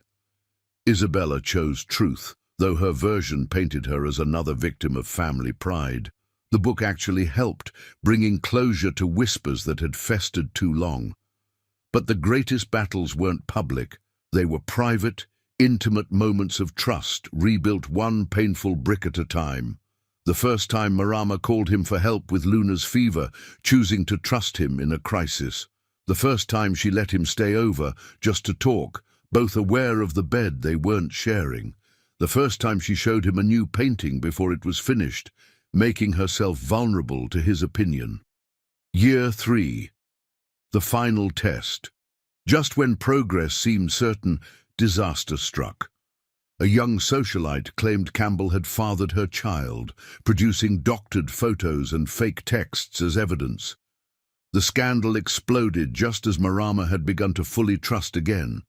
Campbell didn't just deny it, he went nuclear. His investigators traced the plot to its source, Isabella Kingston's desperate last attempt to destroy their happiness. DNA test, he offered immediately, and then lawsuit. I'll destroy anyone who threatens what we're building. But Marama surprised him. No, she said calmly, I believe you. Those 3 words, I believe you, marked the real turning point in their journey. Trust freely given, without proof demanded. The socialite's story crumbled under scrutiny, but Marama's faith never wavered. Campbell marked each milestone not with celebration, but with quiet gratitude. He learned to read Marama's silences, to understand when she needed space and when she needed presence. He learned to be patient when old fears surfaced, to stand firm when doubts threatened. Luna, now a precocious toddler, watched her parents' careful dance with innocent wisdom. Daddy loves Mommy, she would announce to anyone who listened. He just has to prove it lots. The proof came in consistent moments.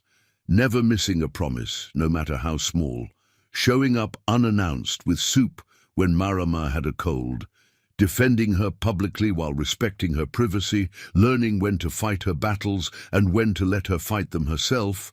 Then came the ultimate test. The Kingston family, facing financial ruin, offered Campbell a deal. Buy their remaining assets at a fraction of their worth, securing his empire's future. The catch? He had to publicly denounce Marama, support their original accusations. The business world thought it was an easy choice. The deal would make him the undisputed king of their industry. Instead, Campbell called a press conference. 3 years ago, he told the assembled media, I let doubt poison the purest thing in my life.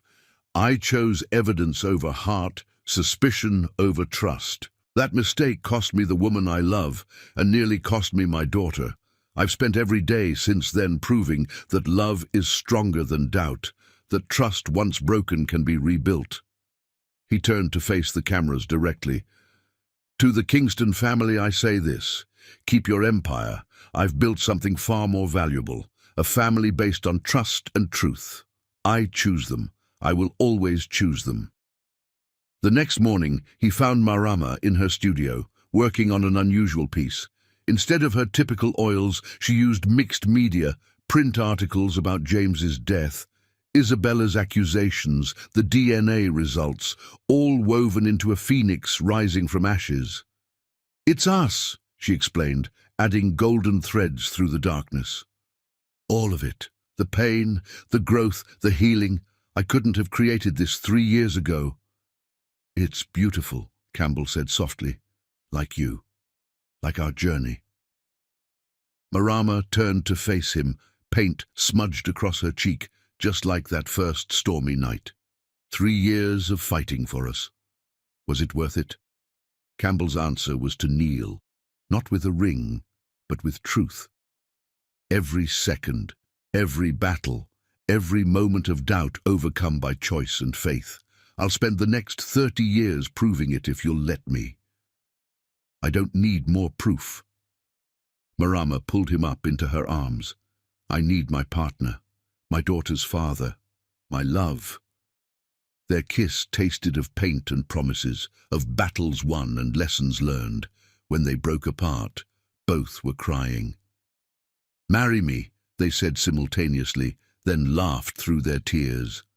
Luna found them like that, dancing in the paint-splattered studio. She joined their embrace, completing the circle of healing. The fight had been brutal, beautiful, and absolutely worth every scar it left, because sometimes the hardest battles lead to the greatest victories, and sometimes love has to be fought for before it can be truly won. 3 years, 1,095 days, each one a step toward redemption, each one a proof of love's power to heal, to rebuild, to triumph. The war was over, love had won, and somewhere in the city storm clouds gathered, not threatening this time, but promising future gardens, future growth, future joy. The kind of future that only comes after fighting through the darkest nights to reach the brightest dawn. Chapter 12. Love Triumphant. The morning of their wedding dawned clear and bright, the kind of perfect autumn day that seemed crafted by fate itself. Marama stood at her studio window, watching the sun paint the city in shades of gold and promise. Behind her, her wedding dress hung like a beacon, not traditional white, but a masterpiece in champagne silk, hand-painted with delicate golden flowers, each one representing a milestone in their journey back to each other. "Mummy, you look like an angel!" Luna twirled into the room in her flower girl dress, dark curls bouncing. At 4 years old, she was the perfect blend of both parents, Campbell's determination with Marama's artistic soul. "And you, my love, look like a princess." Marama scooped up their daughter, breathing in the scent of childhood and joy. "Are you ready for your special job today?" "Uh-huh. I practiced with Daddy all week." Luna's face turned serious. "He cried when we practiced, but don't tell him I told you." Marama's heart swelled. The mighty Campbell cash, brought to tears by a wedding rehearsal with their daughter. How far they'd come from those dark days of doubt and accusation. The wedding venue wasn't a church or grand hotel, but the gallery where Marama's work had first been recognized. Her paintings lined the walls, the story of their love told in color and light. The centerpiece was her latest work, a massive triptych showing their journey from that first stormy night through the darkness to this moment of triumph. As she prepared for the ceremony, familiar faces arrived. Mrs. Rodriguez, who'd stood by her through everything, fussed with her hair and veil. Detective Rivera, who'd helped uncover the truth about James's death, came early to ensure security was perfect.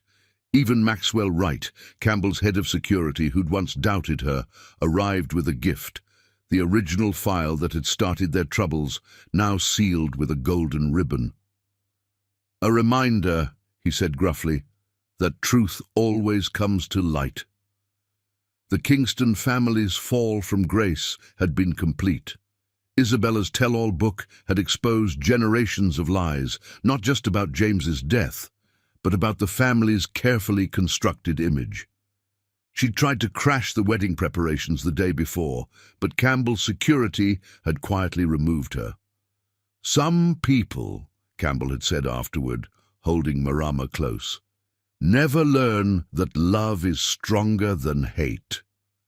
Now, as the ceremony approached, Marama added final touches to her appearance. Her something old was a locket containing tiny photos of both James and Campbell, honoring the past while embracing the future. Her something new was a delicate gold bracelet Campbell had given her, engraved with their journey's timeline.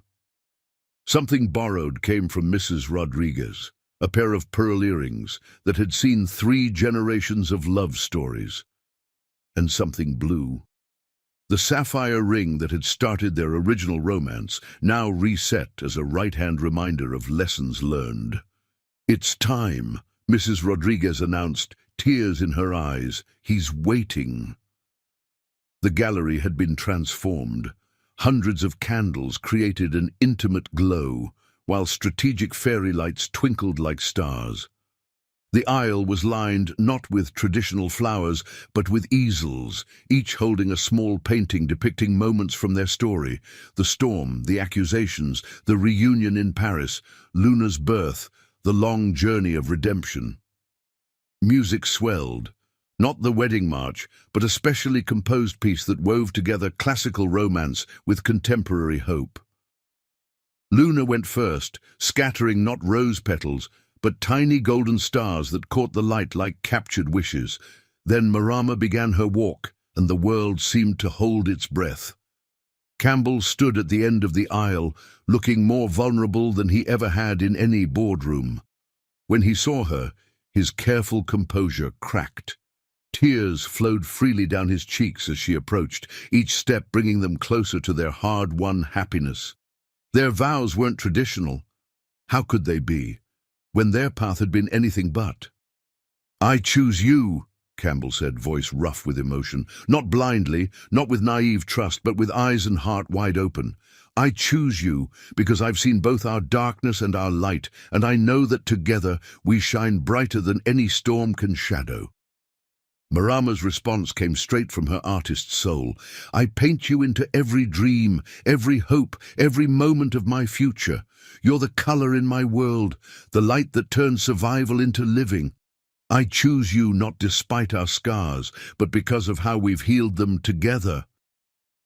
Luna's part came next. They decided to make this not just a wedding, but a family ceremony. The little girl stepped forward, holding a small canvas she'd painted herself, 3 figures holding hands under a rainbow. "I choose us," she said clearly, just as they'd practiced, "forever and ever and ever." There wasn't a dry eye in the gallery as they exchanged rings. The bands were custom designed, carved with a continuous storm pattern that transformed into peaceful waves, symbolic of their journey from chaos to calm. The reception that followed was a celebration not just of their love, but of truth's triumph over lies, of trust rebuilt stronger than before. They'd invited the media not to hide from their story, but to own it completely. Let the world see what real love looked like. Battle-tested, scar-proud, unbreakable. Their first dance wasn't to a traditional love song, but to a piece Campbell had commissioned, blending the sound of rain and thunder with soaring strings and hopeful piano. As they moved together, their guests witnessed not just a dance, but a testimony to love's power to heal, to rebuild, to triumph. Later, as the celebration continued around them, they slipped away to Marama's studio. The setting sun painted the city in the same colors as that first stormy night, but now they stood together, stronger for every challenge they'd overcome. "Was it worth it?" Marama asked softly, her head on his shoulder. "All the fighting, the proving, the waiting." Campbell turned her to face him, thumbs brushing away happy tears. "Every second, every battle, every moment led us here, and I wouldn't change any of it." "Well," he smiled, "maybe I'd trust my heart sooner. And I'd trust your love faster." She reached up to trace his face, memorizing this moment. "But then it wouldn't be our story, would it?" "No," he agreed, pulling her closer, "and our story is perfect exactly as it is." Luna found them there, as she always did, completing their circle. They held their daughter between them, this precious proof of love's persistence, of hope's triumph, of family forged stronger through adversity. Outside, clouds gathered, not threatening this time, but promising future gardens, future growth, future joy. Inside, a family stood wrapped in love's warm certainty, ready to write the next chapters of their story together. They had weathered the storms, faced the accusations, fought the doubts, and emerged not just victorious but transformed. Their love story wasn't perfect. It was better than perfect. It was real. And as they rejoined their celebration, surrounded by those who had supported their journey, they knew that this wasn't really an ending at all. It was just the beginning of their greatest adventure yet. Because the greatest love stories don't end with triumph, they begin there. The end.